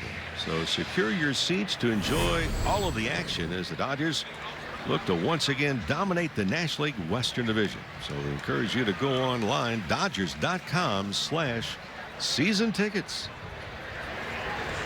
Jake Peter will start things off. Aaron Bummer is the big left-hander, takes over on the mound for the White Sox here in the 7th. White Sox leading it by a score of 5-3. These teams, 5 different times they've seen one another this spring. They will not face one another during the regular season this year. Foul off at home plate. And Jake Peter is up there in the count, 0-2. Moises Perez on deck. With Jake Peter, from what we've seen, he is a very interesting study. It's not just in one dimension, not just in the hitting, not just in the defense, but the entire package, including another area covered that managers love, organizations love, baseball instinct. In particular, it shows, I think, running the bases. Knowing where to be. Bummer delivers, and it's fouled off and out of play. Cutoffs and relays, knowing where to be at all times. Little things like that add up, that managers do love that. Baseball instincts. Aaron James Bummer. Southern California product. He's out of Valencia. Then went to University of Nebraska. Pitch is fouled off.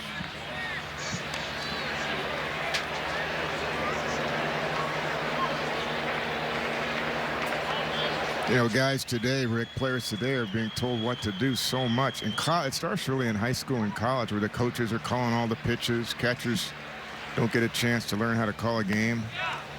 Check swing, no swing.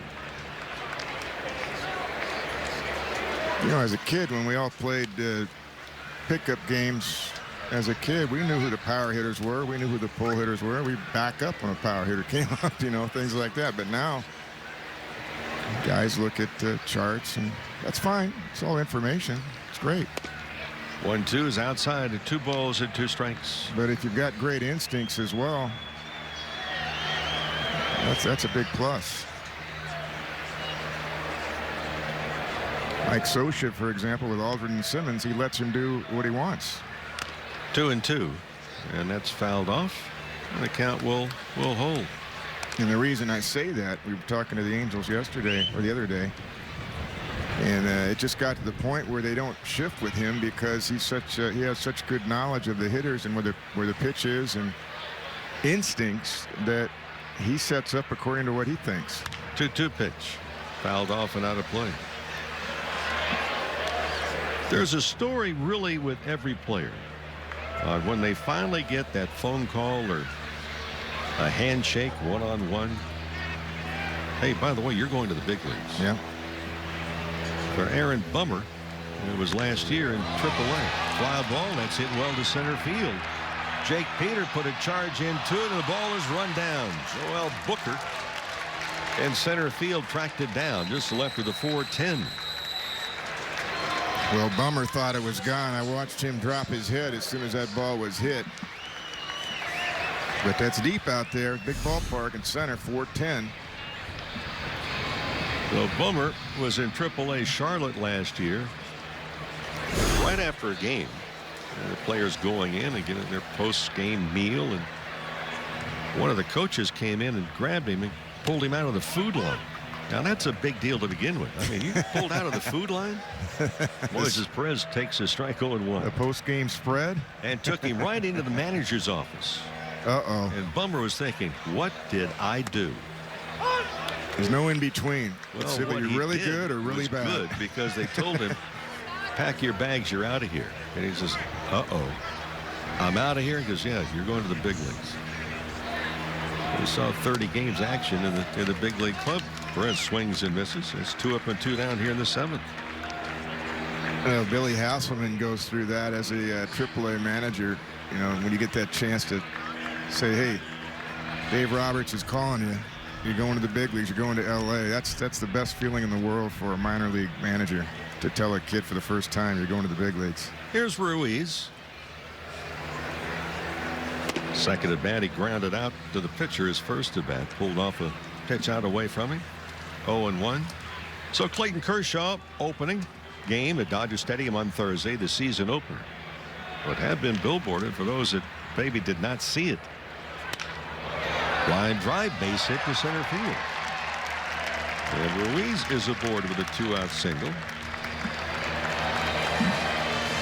DJ Peters will come on and represent the potential tying run here. Dodgers trailing at 5-3, but Madison Bumgarner was slated to oppose Clayton Kershaw. Giants at Dodger Stadium on Thursday, opening day. Okay, fine. Bring them on, right?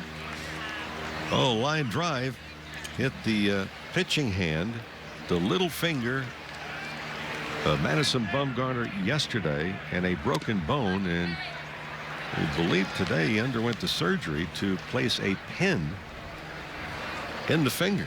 Yeah, and what initially, and you know, we're not doctors and don't play one on radio or television, but we're understanding it's anywhere from 4 to 6 weeks. Peters ground ball to second base, hit it hard, but that's going to be the third out. Now that's 4 to 6 weeks in a cast with that, and then it would be baseball practice after that point. So Peters grounds out. Dodgers leave a runner on base, and we head to the 8th. Dodgers down by 2. It's 5-3 Chicago.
We go to the 8th inning. And for the Dodgers, Josh Sborz will come on. So the right-hander, the 4th different Dodger pitcher used in today's game. Double-A Tulsa last year. Saw his numbers up there if you're watching TV, 8-8.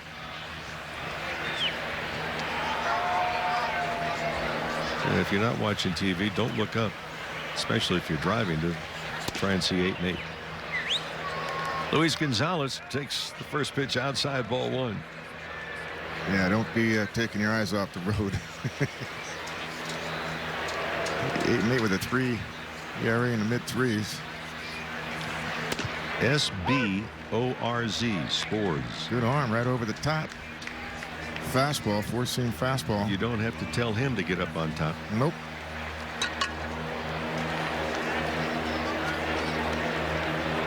Drafted 74th overall in the 2015 draft out of the University of Virginia.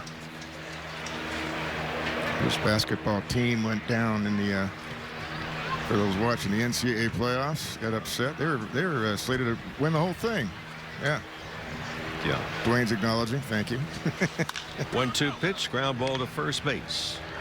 Moore's off the mound in a hurry, coming over, but not needed. Connor Joe says, "I've got it," and true to his word, one down. Dean Anna is the batter, wearing number 91. By the way, it's Toyota's Ready, Set, Go sales event, getting amazing deals like low APRs and great leases on award-winning Toyotas. See all offers on the most popular models. Just go online at buyatoyota.com.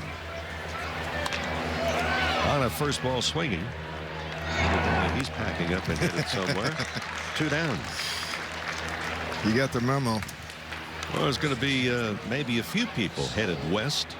Some of the Dodger players, we understand, left last night. Some this morning, some this afternoon. Some will be in a caravan with us, Kevin, as we're headed. Some will be jetting over. But a sellout crowd this afternoon. 13,160. Matt Skoll, the batter. He's gone all the way, left-handed hitter, and fouls it off and out of play. So the Dodgers just continue to draw very well here in the Valley of the Sun. The weather has cooperated this spring. But last year, they drew well. An increase on average this year by over 10%. So for those that made the safe trip over to the Valley of the Sun and supported this Dodger ball club, thank you. Have a well, if you're here, you're not hearing us. Oh, you could be if you've got that great app that we talked about. Yep, that's right. MLB at Bat.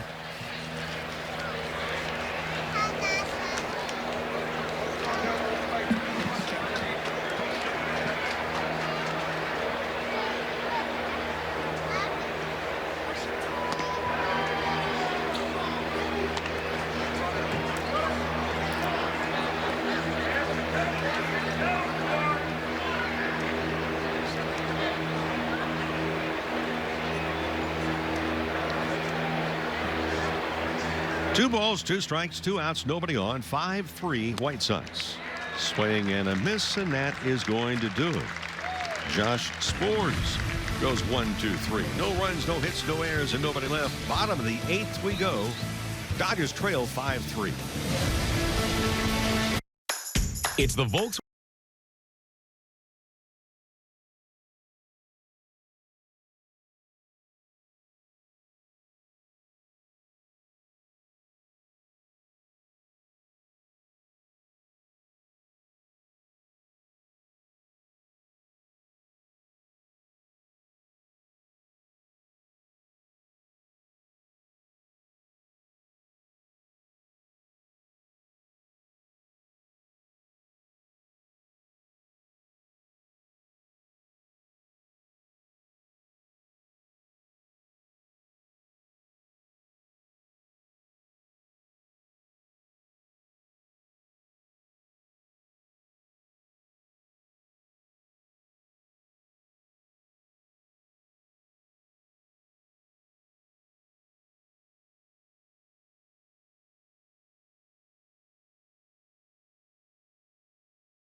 And they need a couple of runs, trailing at 5-3, and they will face now the right-hander Drew Hassler, who takes over, and Trace Thompson, who's gone all the way. In fact,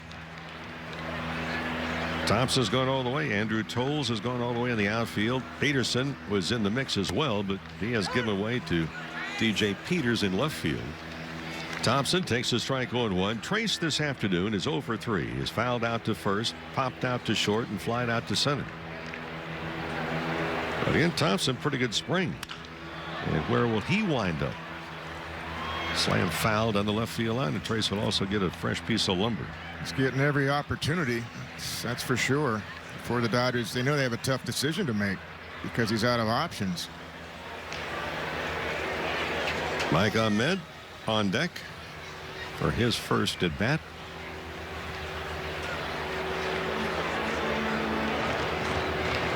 Spring training, a lot of times you don't bring a great number of at bats out.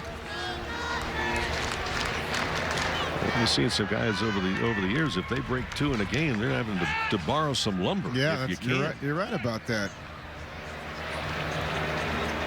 Shift is on. The 0-2 on the way. Slam down the left field line. That is the swing right there that Trace Thompson has been trying to lock in. And it looked like he had it locked in last year before the back injury. Boy, he just stayed behind the swing. A lot of golfers will kind of associate with that, staying behind the ball. The 0-2 is down low. It's like golf. You slide forward, you get out in front of the ball. Yeah. El Blanco. Block your hips off, you got nothing left. No, it turns into an upper body swing. 1-2 delivery. Just outside. Good eye Thompson, not intimidated, and I'm not going to offer it that one. 2-2.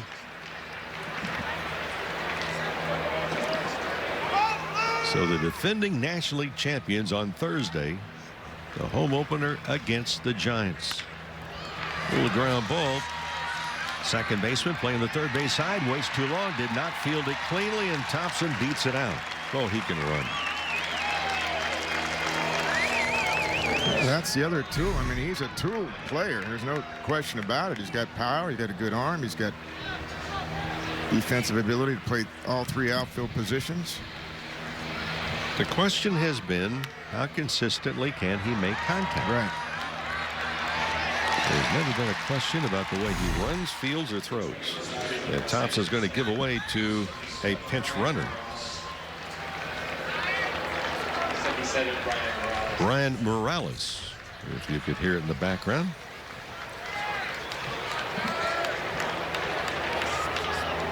Last thing the Dodgers want to see is him running the bases here late.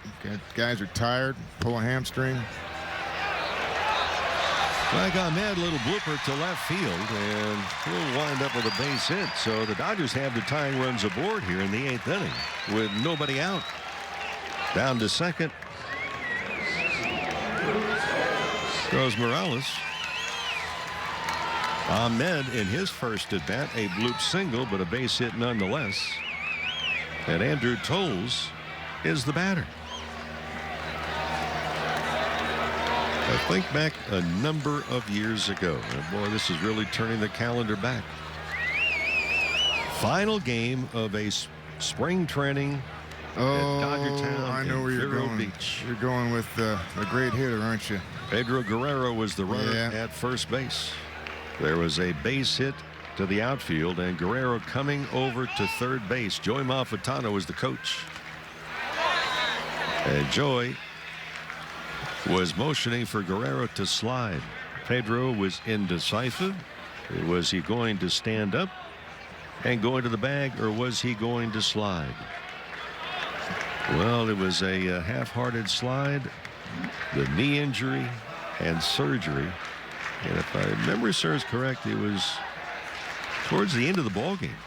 Oh, it was. The final game in Vero Beach. They were Dodgers flying out. headed west to play the freeway series. They were flying out. I remember I was we were driving back. We were in Melbourne that day in the minor league clubs. And when we got back, we heard the news. And Tolles waiting.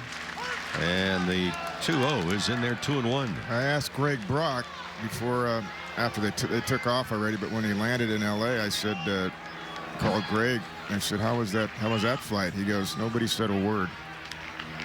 You could hear a pin drop. Yeah. It's devastating injury. Toles swings and misses on an off-speed pitch, 2-2. Well, Andrew Toles is 1 for 3 today. He'll be joining us late. A vicious line drive hit up the middle, working with 3 umpires. One of the umpires was positioned to the first base side of the infield on the grass, infield grass, and he had to dive to get out of the way of the line drive. Here's the 2-2, and it's way outside. That missed by 3 feet. 3 balls, 2 strikes. Nobody out. Tying runs aboard here in the bottom of the 8th inning. 5-3 White Sox. Dodgers would like to have their 15th victory of the spring. The trail by 2. Toles, left-handed batter. Here's the payout pitch. And it's fouled off. This kid Hassler was in 3 levels last year. A-ball, Double-A, and he finished up in Charlotte Triple-A for just a couple of appearances. Most of the time was in the Carolina League. Winston-Salem, which is A-ball. 2-1 with a 3.28 earned run average. He's out of Hickory, North Carolina. Here's the payout pitch. Little bouncer hit right back to the mound. And a high throw to first, but fortunately, Scholl's able to go up the ladder and make the play. The tying runs are now in scoring position, advancing to second and third with 1 out. Yeah, he didn't even think about going to second or about the tying run. He might have had a play there. He just took the out at first, but just lobbed it over there. You do that with Toles and he'll beat it out. He almost threw it over the first baseman's head. He's a big kid too, Hassler, 6'6". Connor Joe is the batter. And a chance to knock in the tying runs here in the 8th inning. Right-handed batter, first pitch, fly ball, and it's shallow center field. Runner at third's going to tag. The catch is made by Booker, but the runners will hold. And very anxious was Connor Joe swing at the first pitch. 2 down.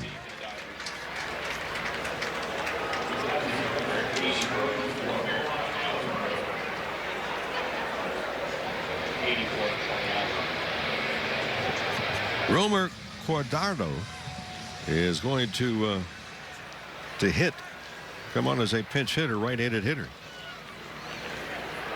So the Dodgers sent word over to the minor league complex. Get him over here. We had a few guys that need to be in uniform today. Romer Cuadrado, C-U-A-D-R-A-D-O. First time that we've seen Romer. He pulled off of a ball and fouled it, tipped it in the glove of the catcher, 0-1.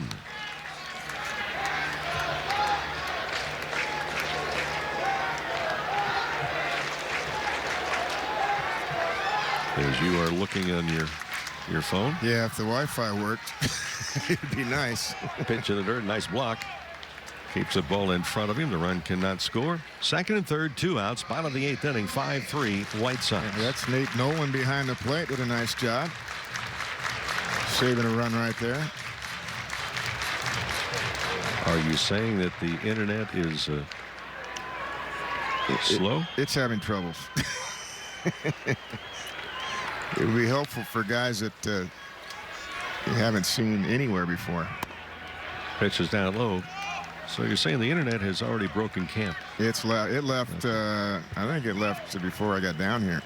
Well, Cuadrado was at Great Lakes last year. He's a big guy, 6'4", 190, out of Venezuela. This is his 4th professional season. Well, his first one he had signed, and very limited number of action. Swing and a miss, 2-2. So an outfielder hit 9 home runs last year in 64 games. He'll take a bloop single here and a chance to tie the ball game. Got speed on the bases, second and third. They lead off. The pitch is outside, the count full. Big guy Hassler throwing a lot of off-speed stuff, a lot of change-ups. At 6'6", 260 pounds. Cuadrado, like most young players, they're talking about needs to work on the pitch recognition. Who doesn't? Here's the payoff pitch and swung on and missed. Drew Hassler came in, got himself into trouble, back-to-back singles, and then retired the next 3 Dodger batters. 2 runners left on base, couple of base hits. We head to the 9th. 5-3 Chicago.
It has been a very delightful afternoon with that high overcast. The sun has not been beating down.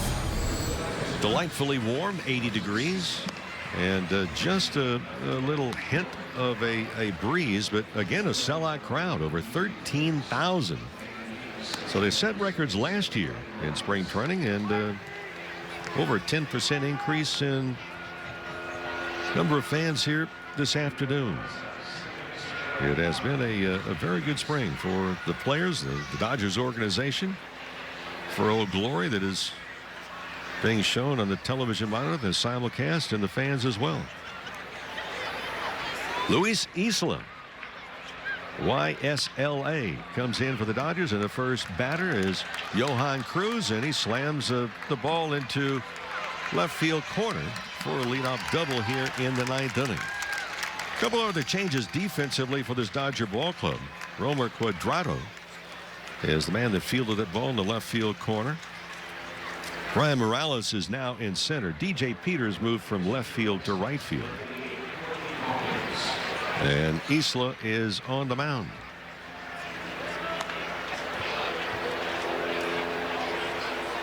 Ken Barnum is the batter. The Dodgers, of course, now would like to close the door and not have more than a 2-run deficit when they come on and bat in the bottom of this, the 9th inning. Isla set, and the first pitch is fouled back. Courtney Hawkins is the batter. First time we've seen him this afternoon. Isla's numbers, 5.28 ERA last year in Double-A. Too many walks. He can strike you out, but too many walks last year. Strike in there, 0-2. And as soon as he heard too many walks, he throws a strike. It's kind of an interesting story. Last year made 2 different stops. Texas League in Tulsa, 7 games, and then Eastern League in Portland, 29 games. He can strike some batters out, but the strikeout walk ratio is not even 2-to-1. Ball misses, 1-2, and first thing that happened, opened up a website that we use and looked at Luis Isla. With the Red Sox. It says under comments, as the pitch is fouled off 1-2, it says under comments, left-handed pitcher. Check. Throw strikes. No, it says he's retired. He's pitching now. Big lefty. It's news to him he's retired.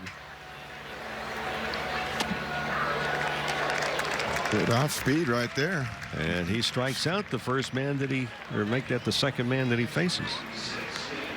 But the Red Sox, the Dodgers got him for cash. Traded for him. There's one out. He's 6'1", listed at 175. Nate Nolan comes on to hit a right-handed batter. 5 runs, 7 hits, no errors for the White Sox. 3 runs, 7 hits, 2 errors for the Dodgers. Both errors committed by Alex Wood, who started. And Wood went 5 innings. He was perfect, except for 1 check swing single, infield single, in the very first inning. And then in the 5th, has some difficulty. 4 runs on 4 hits, including a 2-run home run. 1-0 pitch. I think Nolan fouls that one off. I think Alex just hit the wall a little bit there in the 6th. He was, or the 5th, he was cruising. Yeah, it was the 6th. He was throwing really well, and then the curveball started to hang just a little bit. And that got him in trouble. He used a good changeup, though, to get out of that inning. Pitch in the dirt, and it is blocked. The runner at second had ideas of advancing, but wisely held on. No, that was the 5th. That was a long inning for Alex. Yeah, it's been a long month. Yeah, that was the 5th. He faced, and he got out of that inning, by the way. Dave Roberts went out to the mound. 4, 5, 6. That was he in the faced top of 7. the 5th, and evidently you were in the bottom of the 5th. I was. And He I'm faced. not talking about the inning. No. No. That was funny. That's a good one. It was a good fifth. He faced 7 batters in that inning. 2-1 delivery is inside. 3 balls and a strike.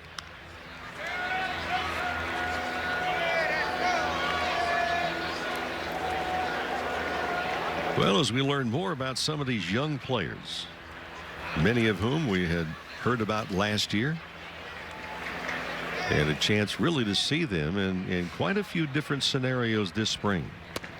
And we can tell you, and there's a walk issued. So talking about the walks, and there's one right there. With all of the young players, Kevin, that we'd heard about, I think over the last year and a half, when you finally get to see them, and many of them have grown up enough to where they were playing in the A game, so to speak. And we understand now why we've heard about it. Yeah. It was a pretty good talent. There's very good talent. Another guy we haven't talked much about is DJ Peters. This guy's got big power. Juan Perez, the hitter, left-handed batter. There was Perez. He's been a thorn in the side today with the Dodgers anyway. Hit the home run in the 7th inning. Straightaway center field. Also doubled back in the 5th and walked. So it's lefty against lefty. 2 on, 1 out. Pitches outside. 2-0. Now this Esau throws hard, but the command has been the issue, just looking at his numbers over the years. Originally signed an international free agent contract with the Giants organization. 2012. 2-0 pitch is inside. 3-0. Yeah, he falls off toward the third base side. He's a big lefty, and he's just rearing back and flying and letting it go. But he's been behind just about every batter. 3-0 right here. After he signed, and again he signed in 2012, so his first full year was 2013, and he led the South Atlantic League in the earned run title. That's back-to-back walks, and bases are loaded with 1 out. He pitched last year, tossed 46 in the 3rd innings over 29 appearances last year. He had 44 strikeouts. He walked 32. So that's you really want a 3-to-1 strikeout to walk ratio for a pitcher. That's good. 2-to-1's okay. But getting close to 1-to-1, it's not going to get it done, no matter how hard you throw. Dusty Baker had a line years ago: "You might be fast, but you won't last." Yeah, he's right. And the name of the game is to throw strikes. Jacob May, the batter, bases loaded, 1 out. Infield is back, outfield rather shallow in center. Brian Morales is shallow and edged over towards right center field. Very. There's the strike 0-1. Very shallow. So how good with a double play look for Luis Isla. He started with the slider. See what he comes back with here. The 0-1 is hit foul and out in front. 0-2. Another slider. Well, most of the Dodger players, when this game started, for those who are still in uniform, those that are headed west, their bags were already packed. There are not too many in the game right now. They're going to be making that trip west. Our convoy, our 2-car convoy, is we're heading up the caboose. At the back. Yeah. 0-2 pitch. Fly ball, right center field, and that's going to drop in for the base hit. 1 run will score, as the runners had to make sure that ball was not going to be caught. It is now 6-3 Chicago. That's an 0-2 pitch right there. Well, Morales was playing shallow, so he knew the hitter. The Dodgers put him in there defensively. I think that was a fastball just right down the middle and belt high. Just to put it in play swing, and he drops it in front of Morales for the RBI. Joel Booker came on as a pinch runner. He batted in the 7th inning and grounded out. Right-handed hitter. For Isla, everywhere he looks, there's a White Sox runner. Fly ball, right center field. DJ Peters is going to make the catch, and he makes a throw to the third base bag. It was cut off, but that was the right throw for DJ Peters. And I tell you what, folks, he can throw. We get used to seeing Yasiel Puig. Trace Thompson, who started out in right field, has a very good throwing arm, and You can put DJ Peters in that category as well. Yeah, he's got big time power too. He's got a good arm. His time will come, I think. The big Sacrifice fly. Second run of the inning, 7-3 now. He's got the Jason Worth look. Haircut. Former Dodger. Luis Gonzalez. No, not that Luis Gonzalez. He is retired a number of years ago. Is with the Arizona Diamondbacks. This is a different Luis Gonzalez. No, Rick, there's a lot of guys still. Holland is still looking for a job. There's a lot of guys still looking. I'm wondering about Andre Ethier. He's going to play this year. Swing and a miss. Gonzalez. This is a lefty-lefty matchup. 2 outs, couple of runs across. White Sox have out hit the Dodgers 8-7. Chicago with 2 home runs. Dodgers had all 3 of their runs score in the very first inning of the home run with a couple of men aboard by Austin Barnes. Isla checks the runners, and the left-hander, the 1-1 is outside, 2-1.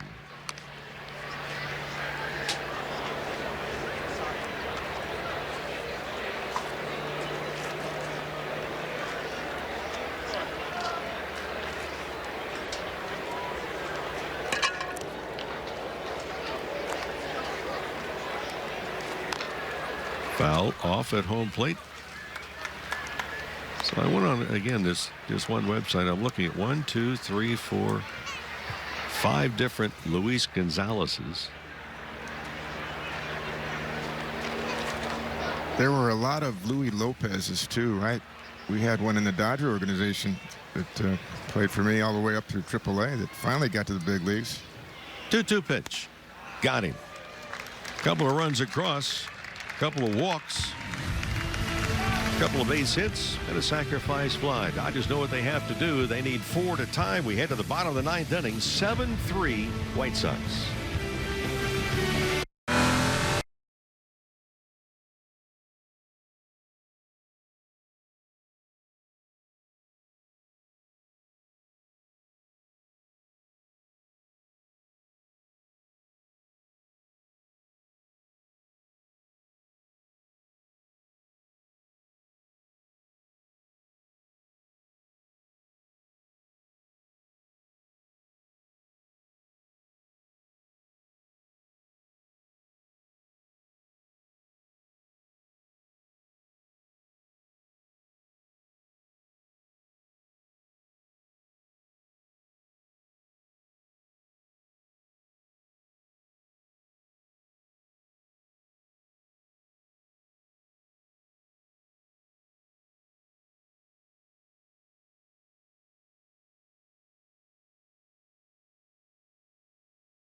Crowd, and the sun finally peeked its head out as we go to the 9th. 7-3 White Sox, and for Rick Renteria goes the bullpen yet again. Left-hander Brian Clark, 6'3" left-hander. White Sox 9th round pick out of Kent State. Spent all of last year in Charlotte in 36 games. So he will come on, and Jake Peters, the first batter that he will face here in the 9th inning. Dodgers need base runners. First pitch, a strike outside corner, 0-1. Peter came in the game as a pinch hitter for Chase Utley, who started at second base. That was in the 4th inning. For Peter, this is his 3rd at bat in the game. Takes outside, 1-0.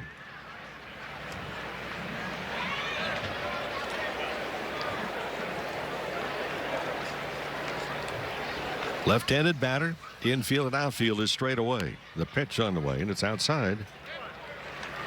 2 balls and a strike. Again, we were talking about these young players, and I know I mentioned with Jake Peter earlier, but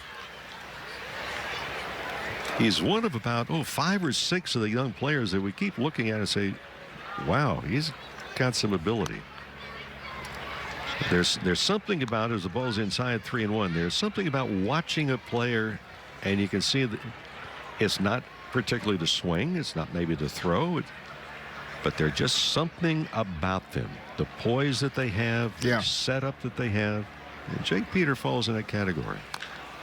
Fouls it off, the count full, 3-2. He's quiet at the plate, little slightly open stance.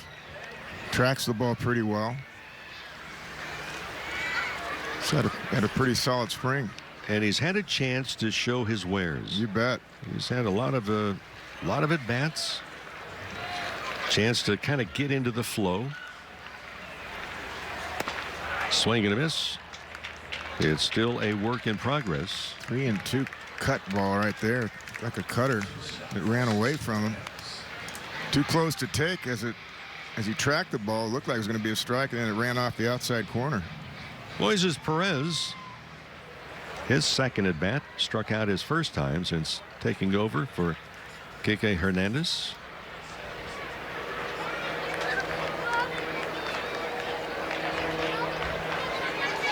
The left-hander, Clark, delivers a swing and a miss.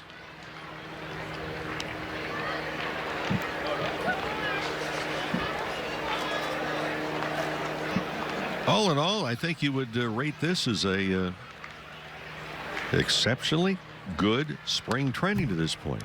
Oh, there's 3 more games in big league ballparks.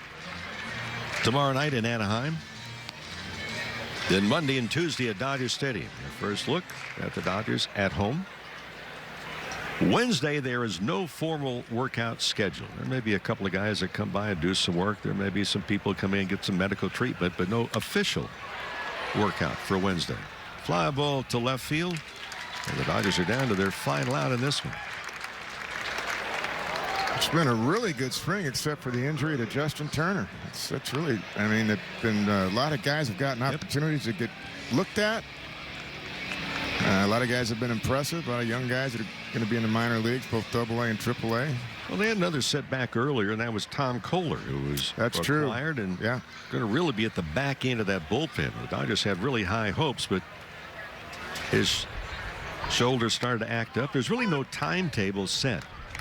Structurally, he's fine, but a strained shoulder as Ruiz takes a strike 0-1. But the injury to Justin Turner has kind of revamped things. And the Dodgers, because they do have such good depth, they'll move Forsythe over there, and they're trying to figure out, okay, who's going to be at second base? Is it going to be platoon against right-handed pitching, left-handed pitching? That's kind of a work in progress. Well, Kike's got an incentive to hit right-handers. He's had a good spring against right-handers. He's had a good spring period, and he'd like to get more time against righties, and he might get some. And he said that he wants to be in that picture more often against right-handed pitching. He feels like he's ready to be an everyday player. Good. He's got big power. And Kike has really gone ahead and kind of proven that point, and now what's going to happen on a consistent basis.